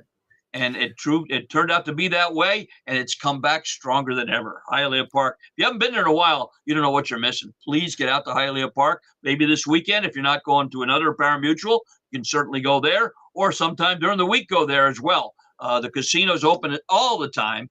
Racing, I think, Thursday through Sunday. So I would make Hialeah Park a definite stop. All right, we're going to give Lubie a sec here to assemble the finals. Can you stick with us for a couple of more minutes, Dave? Yeah. Meantime, let's give you some golfers to look at this weekend for the Masters. Yeah. You'll be in Atlantic City, right? Here's 4. I'm going to place a wager on the Masters there. Yes. Here's 4 I would take a look at, depending on what their prices are. Colin Morikawa, Mark Leishman, Louis Oosthuizen, and this is a sleeper, Brian Harman, the little lefty. Brian Harman. Take a look at Brian Harman. Take a look at those 4, see what kind of prices you get. Because I bet Victor Hovland, when we were out in Vegas for your birthday party, to win the gold medal. And he let me down, but he can play, that guy. He was sharp. I don't know if he tailed off the last couple of weeks or just didn't play. But he was razor sharp, and then he fell apart, and that was the Arnie Palmer thing, right? Yep. Where Hovland was right there, and they all they all kind of went backwards. And I forgot who the eventual winner was. Was it Scotty Scheffler? I ended up winning that one. I think so. Might have been. Yeah. So I think it was Scheffler was the last man standing, and everybody just fell by. Oh no, that was that guy Straka. Big strapping. Yes, from some Austria. Norwegian. The Australian Austria. oak. Yeah. He looked like Schwarzenegger, only in golf cleats. And yeah, he can bang it out there pretty well. What do you need to have? I mean, is it putting that wins the Masters, Gergels? You would be more aware of like Augusta National than me. I think what Placement? definitely the greens are. I've been to Augusta, and you can't appreciate the topography, the hills up and down there when you look at it on TV. The greens are tough, and I would say putting your shot to the green is going to be the most important approach shots, because they undulate and roll off. Yeah, your approach shot will be the key as well as the putting. And that's the issue with Tiger Woods, and I'm hoping he plays because I think he's going to suck a lot of money into the pool there. That it's all going. I think he's going to play. He'll play. And the issue was, could his legs take? After the coming back from this injury from over a year ago with the car accident, could he walk the undulated hills of the Masters, which they alluded to in the article I was reading today about it, out of yesterday's Post, that this is the issue, and that people don't realize, that it's like a roller coaster, that course, up and down and up and down and up and down, and it doesn't really look that way, on TV. No. That's for sure. Now you had the cheese sandwich. I did not have the pimento cheese. I had something else, but it was just a delightful I love the fact that the place is known for a cheese sandwich, for God's sake. And it's something that you feel like compelled to buy for like $6 a cheese sandwich. No, it's like a buck and a half or something like that. Oh yeah, it's cheap. You're right. It's really inexpensive, but then you go to the pro shop and you buy a $120 shirt with a little yellow flag on it. Yeah, it gets you the other way. Yeah. Now we don't have your size. All right, we're ready for the finals here, and let's spin the scrambler there and select an opponent for Ron, who qualified, and it lands on Pez. Wow. All right, beautiful. Oh, good. All right, we welcome Pez back to the show. Ron has been competing regularly since we've been here on Ion Channel. Guys, Gergel's going to fire off a question. Call out your name if you want to answer right away. Nobody answers right away. We'll offer multiple choice. First person to call out whose name gets first choice, and we go back and forth till we have a winner. Good luck for the championship here and the distinction. I mean, think about this. I don't know. Is Jack's, does he have a bronze of himself on the top of the statue that you get when you win? I don't know. I mean, to be crowned a champion on Ion Channel, I mean, they haven't really, delved into the quiz show area until now, which it's a very dangerous and risky undertaking because, anything can happen here. But we wish you guys luck. Gergels, here's the championship question. Here we go. Opening day right around the corner. We want to know who was the last pitcher to be the opening day starter for the Montreal Expos in 2004 before they moved to Washington, D.C. Wow. That's evil, Nobody? Gergels. All right, here are the choices. Was it John Patterson, Livan Hernandez, Javier Vasquez, or Pedro Martinez? Wow. Pez. Pez. Pez. Yes. Yep. We got you. Pez. Hernandez. Livan Hernandez? I love you, Montreal. That's correct. Wow. Yeah, Livan Hernandez. Wow. How's it Very up, nice. Pez? Thanks, Ron and Pez. Pez, hang on. All right. Call back and Good job, guys. That gift certificate. Thanks, guys. All right, thanks, guys. Thanks a lot. Is Pez inclined to show up at Landlubbers, Lubie? Have you ever seen him there? No. I mean, he'll go now. It actually works out well. I love Ron and Chronic, but it's nice to spread the wealth. No, Chronic was Mike, in there. Which Landlubbers is it? I may make an appearance one of these days. Plantation. They actually have honed down where they've sold off the other ones. Sufrain and his partner only own the Plantation location now, and it's every Thursday. And where is it in Plantation? It's Sunrise Boulevard and Pine Island. Sunrise Boulevard and Pine Island. Every Thursday. Great spot. Yeah, Thursday, I'm there. Great crowd. We have a great time. I'm going to make it one time.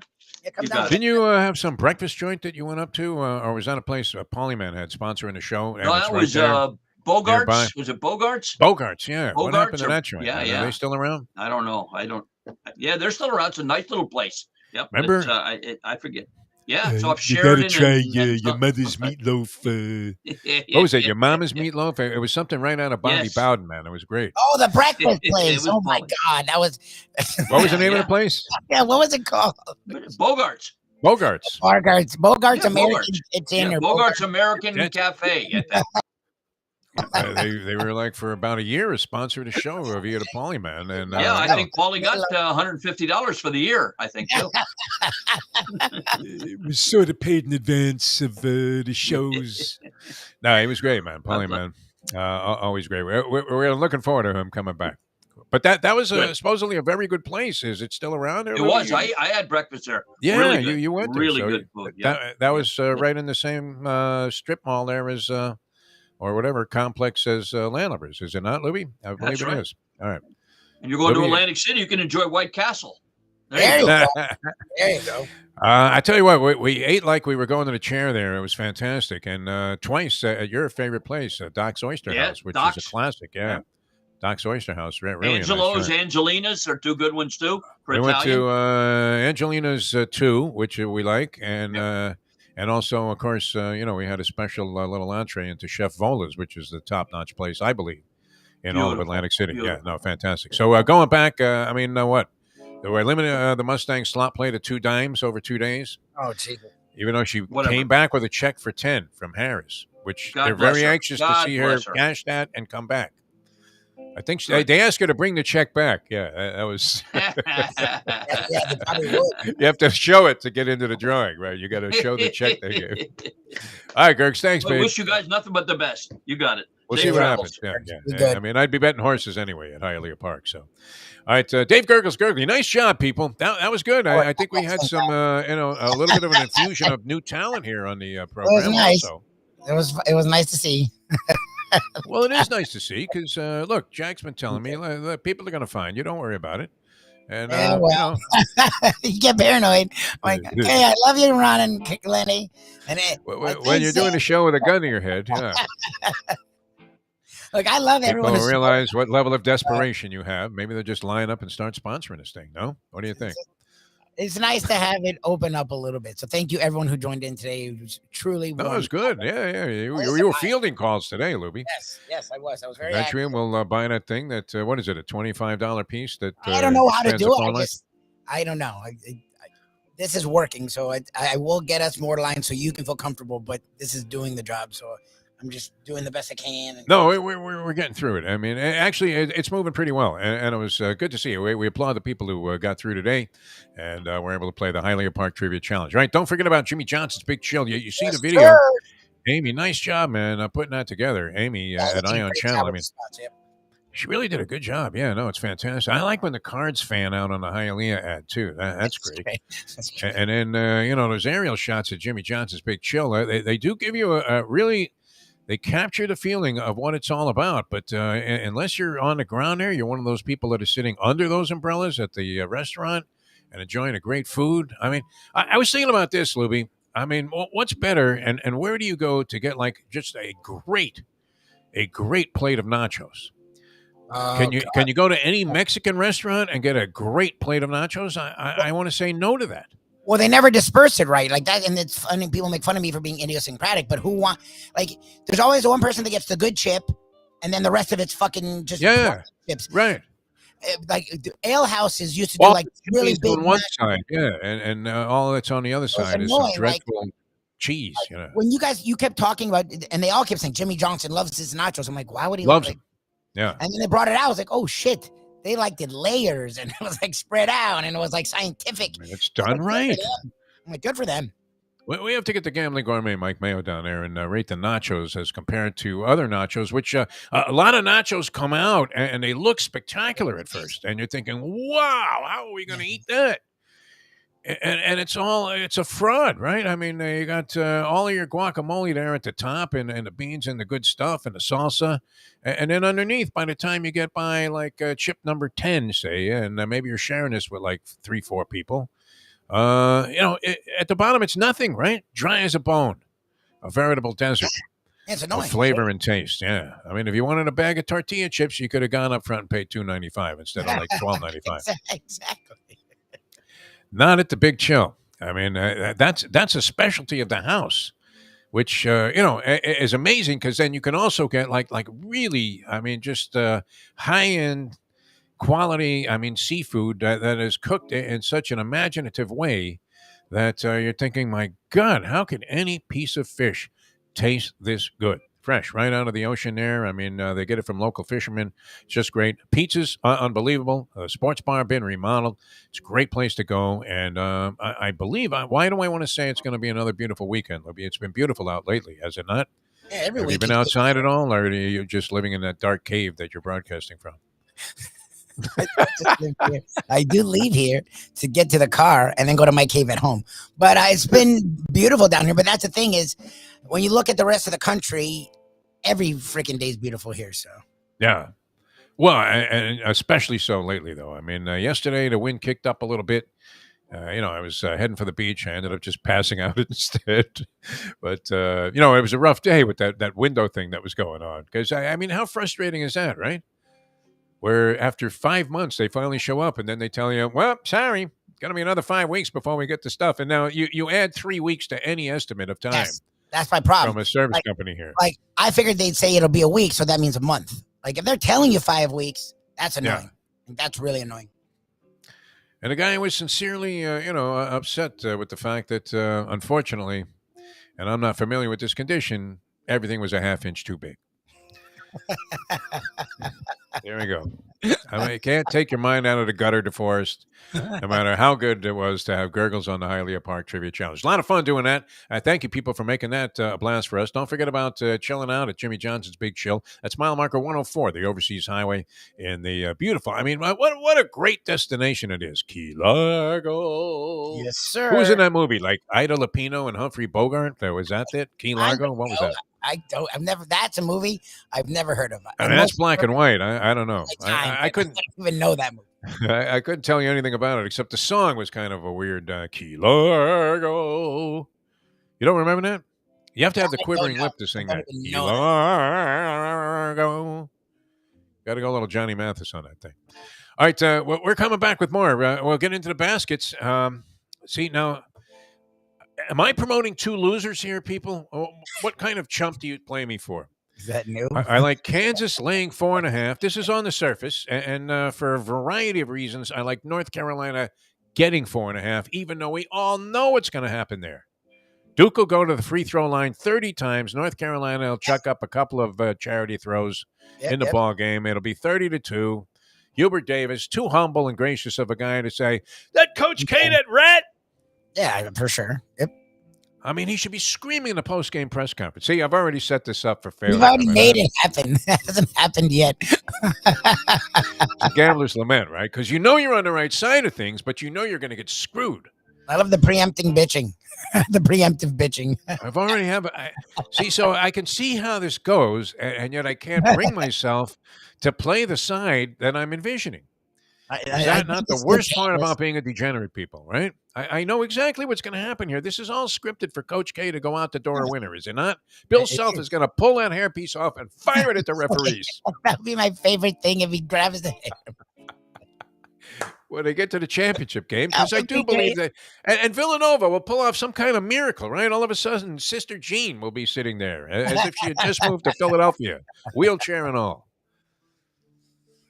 But I don't know. You like half of the picks. I am. Still 4 and a hook, right? I'm looking at the point spreads here. Did it change any? I'm super chalk. Both games 4 and a hook? Let me see. Yeah, I think so. Yes. 4 and a hook. Both games 4 and a hook. At all. Both are not moving at all. 4 and a hook both ways. Like a rock. How is that line with Villanova losing one of its best players and not being? I mean, were you overwhelmingly impressed with Villanova at any point during this tournament? No, I wasn't. But everyone's doing the thing that we've had a few people say, well, they're going to figure it out. That Jay Wright boy. Because, look, Jay Wright. Oh, he's great. I like Jay Wright. How could you not like this guy? Yeah. The coaches matter. Like, we've seen coaching in the tournament matters as much as any sport ever. But none of these guys are bad. You know that Krzyzewski. No, go ahead. Sorry to cut you off there. No, I'm saying they're all good coaches. Like, he's facing Bill Self, who's won title. Like, okay, so I think it evens out at that point. Yeah, I mean, at the same time, it does, how about this one, Lubie? It boils down to the kids. There you go. That's a segredo. How do they respond at a big moment? I don't know. I mean, kids seem to relish the big moment and not feel pressure like we used to heap upon ourselves when I don't know about you, but when I was a kid, I mean, they always made this big build up to the whole thing, and the coach was always some militaristic type that was well, if you guys fail here, you'll be failures the rest of your life. Okay, you look pretty busted out to me. I mean, what are you doing coaching Syracuse baseball? Right, we play 3 games, and then the rest of them are snowed out. You're scholarships for this? What kind of bozo are you? Why should I take advice from a guy like you? That's a great reaction. Really? Look at you. I can only do better. But they used to sell you on that crap like when I was growing up, and so. But these guys seem to be laughing about what's going on, don't they? I mean, I like it. I dig it that some people would say it's a disgrace to have like a cavalier attitude towards something as important as the national basketball championship in college basketball. And I do think it's important to these guys, but I don't think that they beat themselves up like people used to do in the past if it doesn't go their way. Right? Nah, I mean, you'll see once in a while the kids crying after, but I don't think they do it before. I think beforehand. There's no crying in basketball, by the way. They enjoy it. They enjoy it. Don't be crying there on the bench. Crying, I come think on. that's weird.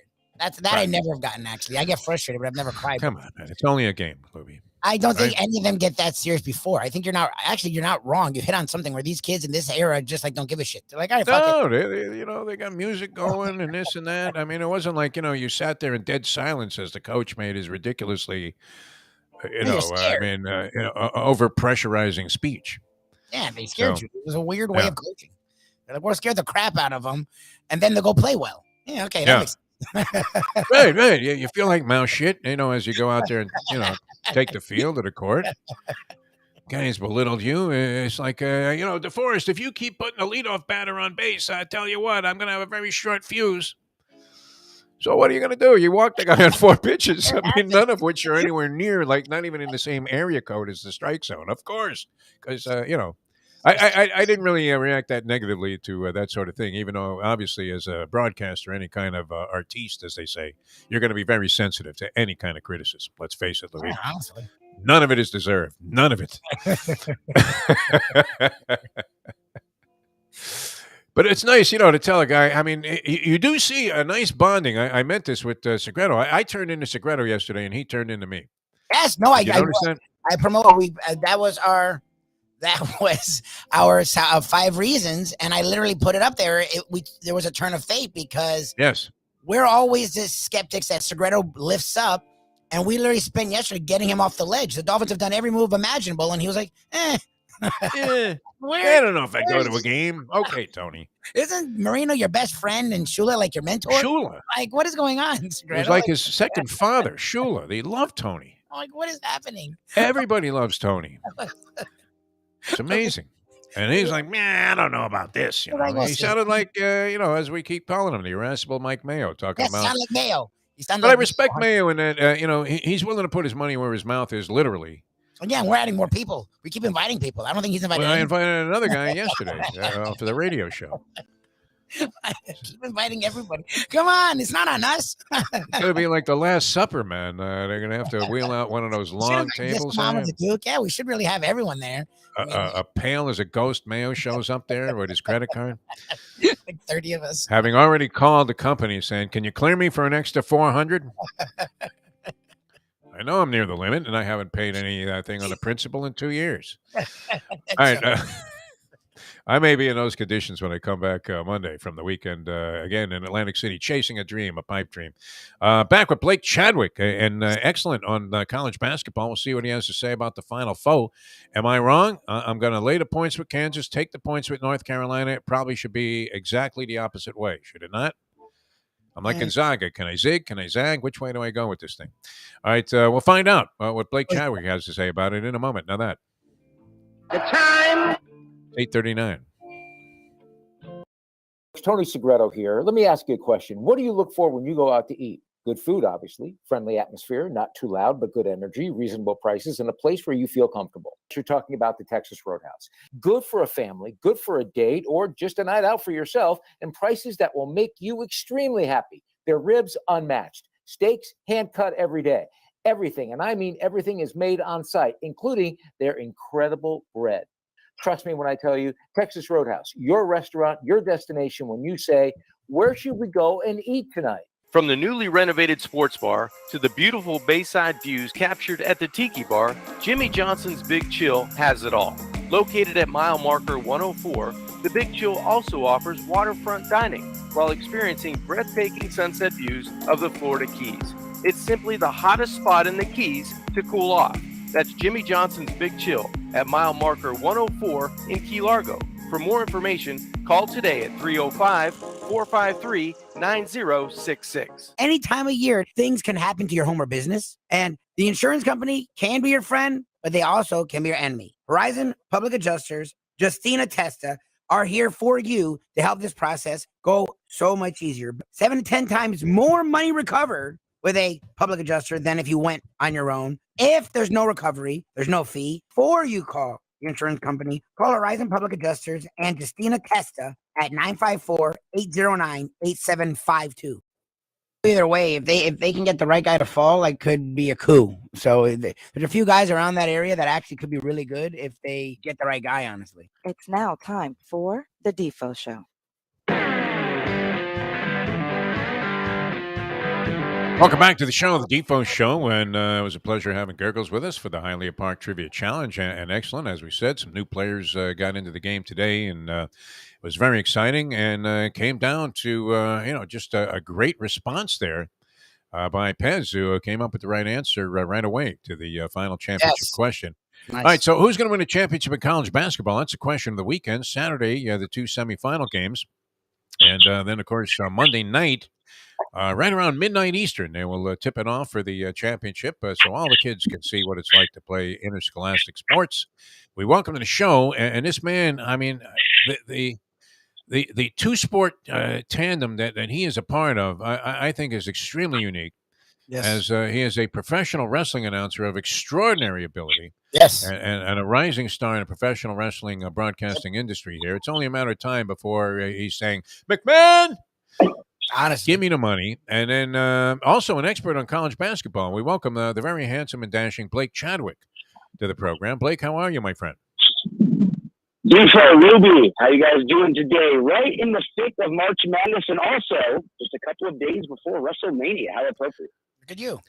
Yes, very big. I did want to ask you, I mean, in your opinion as a wrestling announcer, would you have declared Dusty Rhodes as the American dream? I mean, did you see Dusty Rhodes as the I mean, think about the magnitude of being the actual American dream. Would you say that was a fair appropriation to attach that nickname to?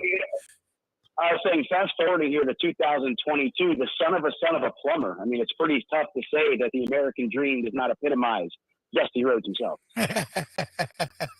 Well said, and a complete Gordon Soley-esque wrestling vernacular, man. That was fantastic, Blake. I can see why you're succeeding so well in that business. All right, let's get to the business at hand here, and that's college basketball. I mean, most people absolutely destroyed on opening day with the brackets that they had put out there. I can't imagine too many people had St. Peter's winning 3 games in the tournament. And the Final Four yet, that was not impossible to come up with. What were your thoughts about the storylines of the tournament? Obviously, you had the Cinderella thing working, and then a lot of number 1 seeds falling by the wayside, including, again, the abrupt failure of Gonzaga, which that was my lone accurate prediction that they would not win the championship this year. Certainly a Cinderella story once again, and we're going to the 15 seed for the third time with St. Peter's going to the Sweet 16. And then, of course, being the first ever number 15 to go on to the Elite 8. Personally, I love the story as a college basketball junkie to see Shaheen Holloway back in the mix. Of course, he took Seton Hall to a Sweet 16 about 22 years ago and then just signed a nice deal to return to the Northeast there with New Jersey and Seton Hall. So he's going to be leading the Pirates now, his alma mater. But again, St. Peter's an incredible story there. They get by some of the big boys. They get by Kentucky. They knock off a Murray State team, which has won 21 in a row, I believe. And then you look at Purdue, a team that a lot of people thought maybe had the chops, not just to get to the Final Four, but possibly go all the way in a season of a bit of uncertainty. So certainly one of the best stories we've ever seen with St. Peter's making that run. Defo, you thought Gonzaga got out early. I saw the same thing for the Baylor Bears. A defending champion has not gotten past the Sweet 16 since the 2007 Florida Gators. Wow. So I was looking at that alone and that statistic and seeing Baylor a little bit down from last year, their big man JTT going down early in the season. So to me, they did not look like the same Baylor Bears team that got to the national championship and won it all a year ago. So with that being said, I saw them exiting somewhere around the Sweet 16. Would not necessarily think it'd be North Carolina, but again, this is a Tar Heels team that looks completely different than we saw a few weeks ago. The way that they took out Duke, they looked pretty solid in the ACC tournament, and they've rolled through the NCAAs. Armando Bacot looking like one of the best big men in the country, certainly doing a lot to improve his stats here. And, you know, it's been a pretty crazy tournament, but again, we've kind of settled in here. Kansas in the mix, Villanova in the mix. Of course, the storyline with Duke, UNC, despite them having somewhat of a down year. As always, it seems like the Blue Bloods rise at the right time. Blake Chadwick with us here on the Defo Show on Ion Channel, and you can Google the Defo Show and find the archives of all of the shows that we put together of the last 4 or 5 months that we've been here on Ion Channel. All right, I mean, is this just a setup for Coach K? I mean, is this as rigged as the draw for Qatar to win the bid for the 2022 World Cup with Sepp Blatter rolled off the stage there with a wheelbarrow full of cash? I mean, do you see? We had the vision of Bill Self in the championship game against Duke. If those two teams move on, which we're assuming that Duke somehow will find a way to be beneficial, you know, in terms of officials' calls. Will Self rip off that hairpiece and fire it at the officials as Duke wins the championship? Do you have any vision that's even remotely close to that as to the conclusion of the tournament?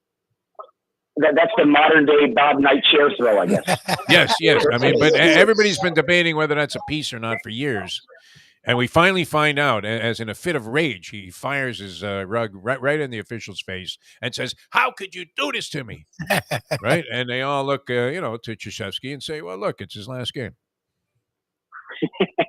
That would certainly be a hell of a way to go out there. But obviously playing North Carolina, even though it's a first-year coach in Hubert Davis, again, the Blue Blood program, a lot of history there. Again, Coach K matching up for the 100th time, which I think is very appropriate as well to look at that storyline heading in. And then, of course, we want to see him at 50 and 50 also. We want to see him 50 and 50 after this game. We want to see him get leveled.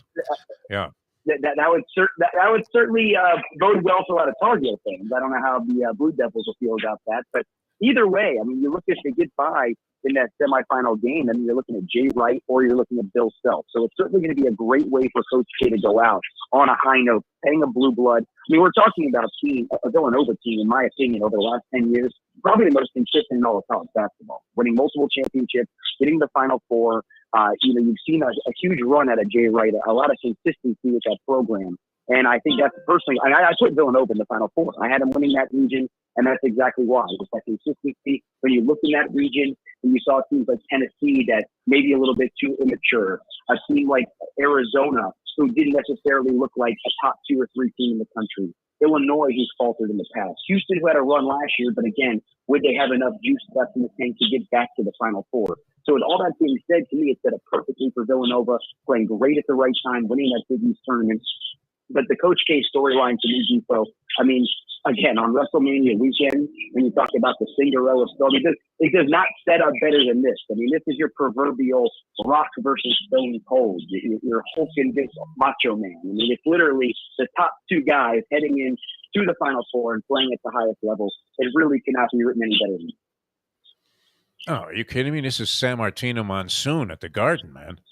I mean, it has the earmarking of being, you know, a classic conclusion to the college basketball season. And of course, the career of Coach K, which I can't say, you know, I root for Duke to lose every time they take the floor, but I can't say that I would be overwhelmingly resentful of that story playing out. I mean, from the sporting standpoint, being a guy that likes good sports stories, that certainly would be a rich one. I hope nobody, if Leslie Stahl is at the post-game press conference, I hope she doesn't go into that sneaker thing again, you know, shooting 60 minutes exposés about how Coach K has been on the take forever.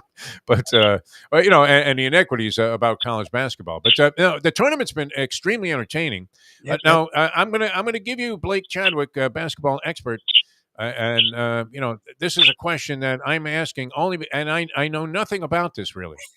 But the impact of Justin Moore being injured for Villanova, does that not, And I wouldn't have known who Justin Moore was. He could have been a reliever for the Los Angeles Angels.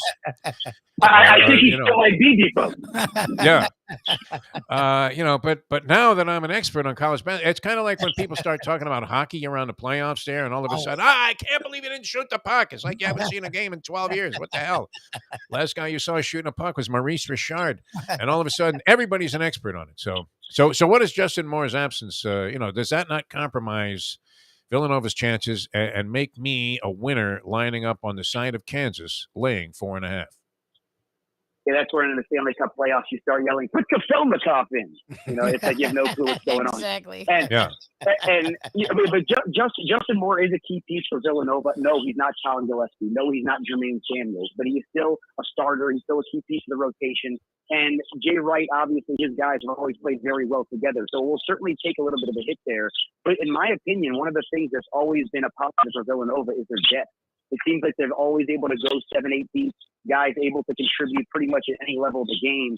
So with that being said, I think they have the ability to overcome. Kansas is playing very well at the right time.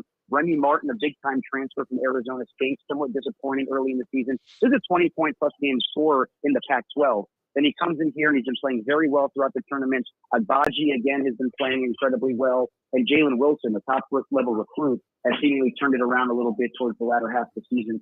And Bill Self, incredible coach in his own right. I think Kansas now has a little bit of an advantage with the ACL injury there. But again, if anyone's able to overcome, it would be Jay Wright and the Villanova Wildcats. I do think it takes a little bit of a hit to them, but I don't think it's a wholesale game changer to where Villanova still couldn't find a way in Monday's championship game. No, say me that. No, say me that. Come on, I'm all in on Kansas. All right, go ahead, Lubie. But that's why people everyone we talk to keeps saying, well, Villanova. And Defo and I are like, why? Yeah, Villanova. They lost their best guy. I know that. Yeah. And that's why Blake just told you. Blake also will tell you great things about the wrestling world, MMA, and boxing. So definitely follow him on Twitter and on Facebook at Stat Guy Back, and also Blake Chadwick on Facebook.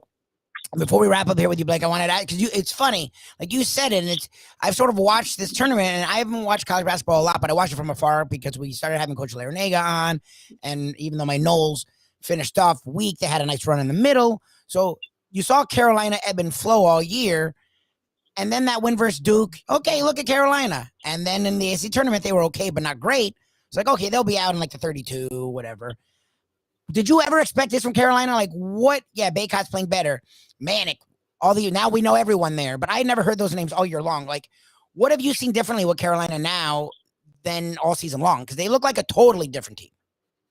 I think it's a combination of some incredible outside shooting, which always bodes well in the tournament, and they're doing great on the glass. And that goes right back to Armando Baycott. 20-plus rebounds the other night. He's really dominated on the interior. And against Deuce, that matchup with Mark Williams, the professor's favorite there on the inside, I think that's going to be a pretty solid matchup, because you're looking at two guys that can disrupt the offensive flow of the other team. They can block shots. They're great on the glass. And I think whoever controls the boards on Saturday night will likely have a huge advantage moving potentially forward into Monday's championship game. And I just think the way you saw UNC dominate against Marquette, they really played well against Baylor. And you saw in that game against Baylor, Brady Manick get ejected, and then the game goes a complete 180. Baylor come back, sends the game to overtime. But UNC clamped down at the right time, stuck to their guns, and was able to push forward and pick up that win. And then against UCLA in the 16s, and then obviously they got a little bit of a gift playing St. Peter's there in the Elite Eight. But overall, you're looking at a UNC team. I don't know if anybody is peaking more at the right time than the North Carolina Tar Heels. And to me, that bodes very well for them on Saturday night. And it sets up once again an incredible third act with Duke here in this season. All right, so this is the way I see it, Blake Chadwick. They have an excellent chance to win the game outright. And so I'm definitely taking the points with North Carolina. But you're saying I'm about to get destroyed because and now is that's going to be the late game, right? I would imagine that's the marquee game. Oh yeah, that's going to tip it around 9 o'clock. I believe the Villanova Kansas game tips it around 6:10, and I think there's about a 30-minute gap in between. So roughly, I would say 9 p.m. on Saturday night. Yep. All right, so will the Flowers already be in the punch on my ticket on Kansas in the first half of the parlay, and then the worst possible scenario, you were wrong about the first game, so you get pissed off and you don't bother betting the second game, even though you've got the winner. and then I sit on my hands and watch North Carolina win outright. I mean, is that the way that you see it? Refresh my memory. What is the current standing line at that UNC game? They're both at 4 and a hook on the sources that we're looking at. Now, mine is yesterday's news tomorrow, but it's been steady, and the line has not moved an iota in the first game. Kansas has been a 4.5 point favorite throughout, and that kind of surprises me. And then 4.5, the Blue Devils opened up 4. So that line has actually moved in favor of people believing that Duke will win this game and by more than 4 points. I think that's a situation where I definitely like the points, just based on the fact that UNC is still playing very well, and it seems like the public kind of riding that Duke high right now, and the fact that the Blue Devils, are an incredible story, and they did look very good throughout the weekend. They overcame some adversity against Texas Tech, and then of course on Saturday, they got by Arkansas there. Again, a very solid Arkansas team, but they probably just ran out of gas after that Gonzaga game. So, again, Duke's look very good, but I think the public riding them probably a little too strong, which to me makes the Tar Heels a pretty strong play right there. Yes, it's like Tiger entering the field for the Masters. I hope he sucks up all kinds of sucker money, having no chance to win the tournament. And the Coach K sentiment is going to have people pouring it in on the Blue Devils. But the last game I saw between the two teams, North Carolina controlled the last 5-6 minutes and pulled away. And if there were ever circumstances that dictated that Duke could win the game and get favorable dispositions and dispensations from the officials, and all the momentum would be on their side, it would have been that last game at Cameron Indoor when I mean, they absolutely, it's like somebody standing up at a wedding and saying, no, these two shouldn't get married, which they never do, right? Except, did you hear me screaming in the back of your wedding, Lubie? No, I object. Oh, that was you. That makes a lot of sense now. Yeah, that makes a lot of sense now. I just sort of... No, but he sat us in the back there, schwitzing, all the way in the back. There wasn't assigned seats, you asshole.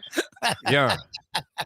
But I don't know. I mean, North Carolina, if they were ever going to lose a game to Duke in the series, the 99 games they've contested against Coach K and two, schools' histories, they would have lost that last regular season game. Now they stumbled against Virginia Tech, but Jim Larinaga was telling us, and you could see it to be true, that you have to literally survive and move on, but you have to be great every night. You have to play your best every night.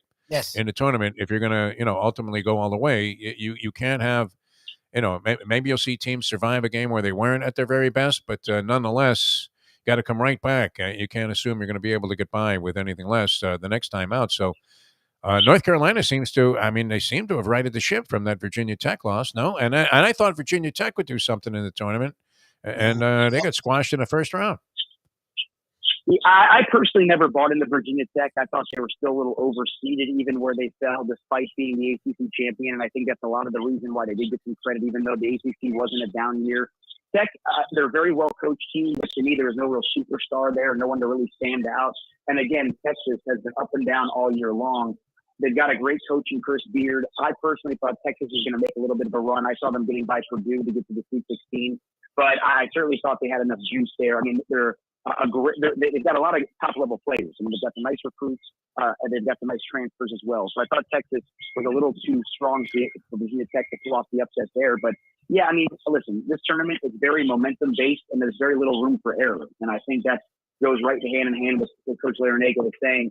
And that's exactly how North Carolina thrives. I mean, you've seen them give up spots at different junctures of the tournament. Obviously, with Baylor, they almost squandered that one going to overtime. But they found a way to clamp down, and I think that's a testament to the coaching of Hubert Davis, the game plan he's implemented, and those guys all buying in and coming together at the right time, rallying around the adversity with Brady Mannett getting ejected earlier on in that game.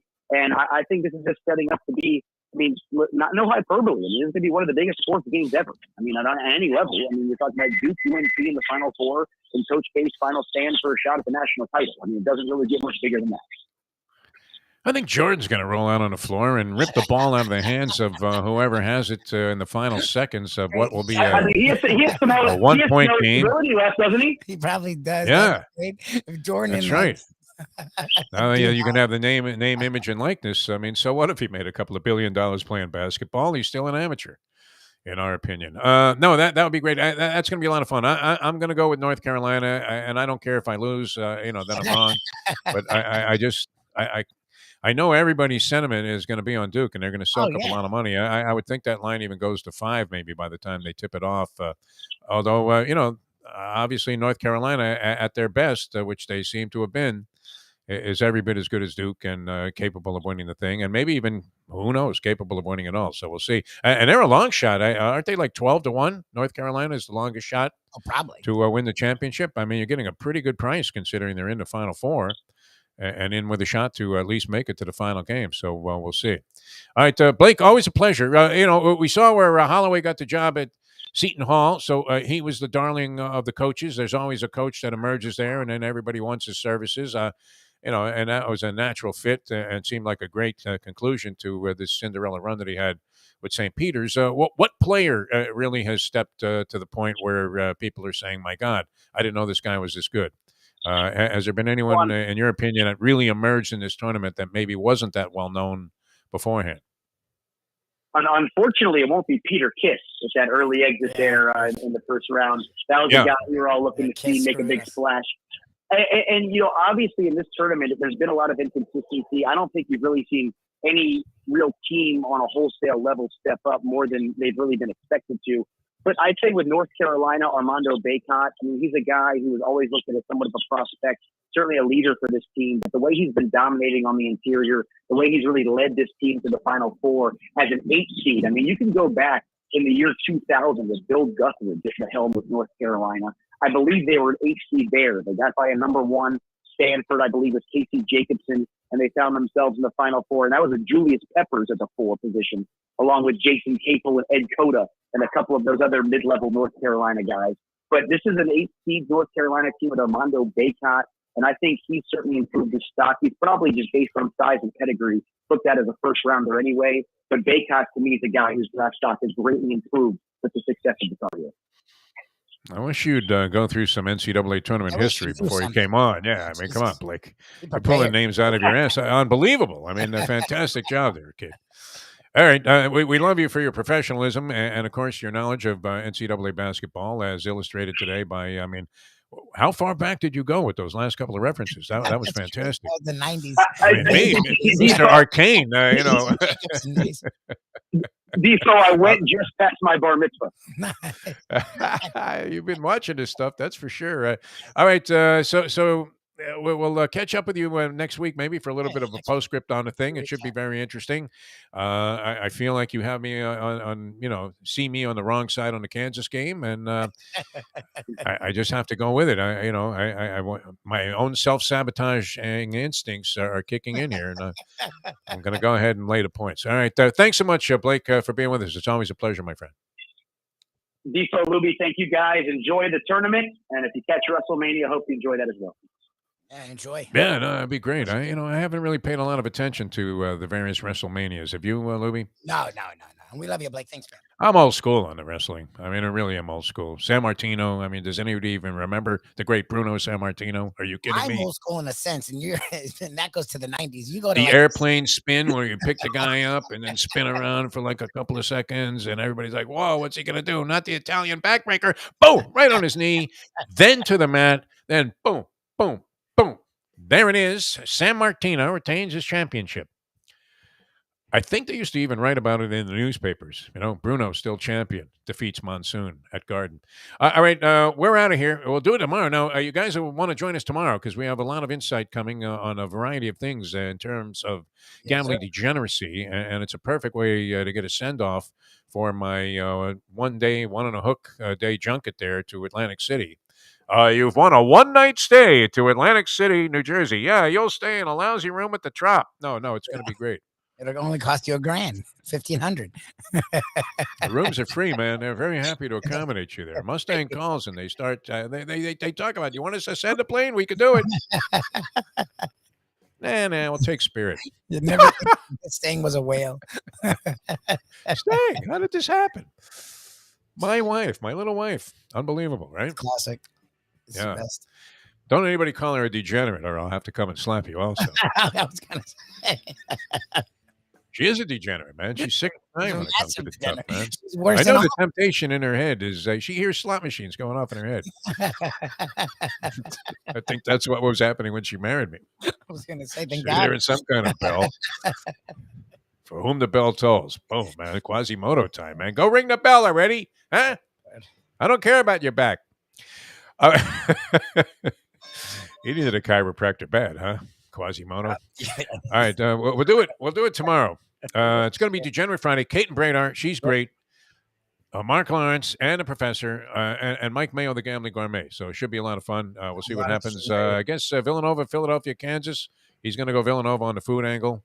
And North Carolina, well, they're both essentially the same Carolina. area. There is no But that's food angle, Vegas. really. Well, maybe there's different cities. What is it? Durham and Raleigh. Durham and Raleigh? Yes, Are those Raleigh two cities? and Durham. I think Raleigh's a bigger city, so I'd probably go whatever. Aren't they like one and the same? Raleigh Durham? Yeah. Wasn't that like a minor league team? The Raleigh Durham, Rancheros or whatever they were? I don't know. I don't know. I don't know what campus is better.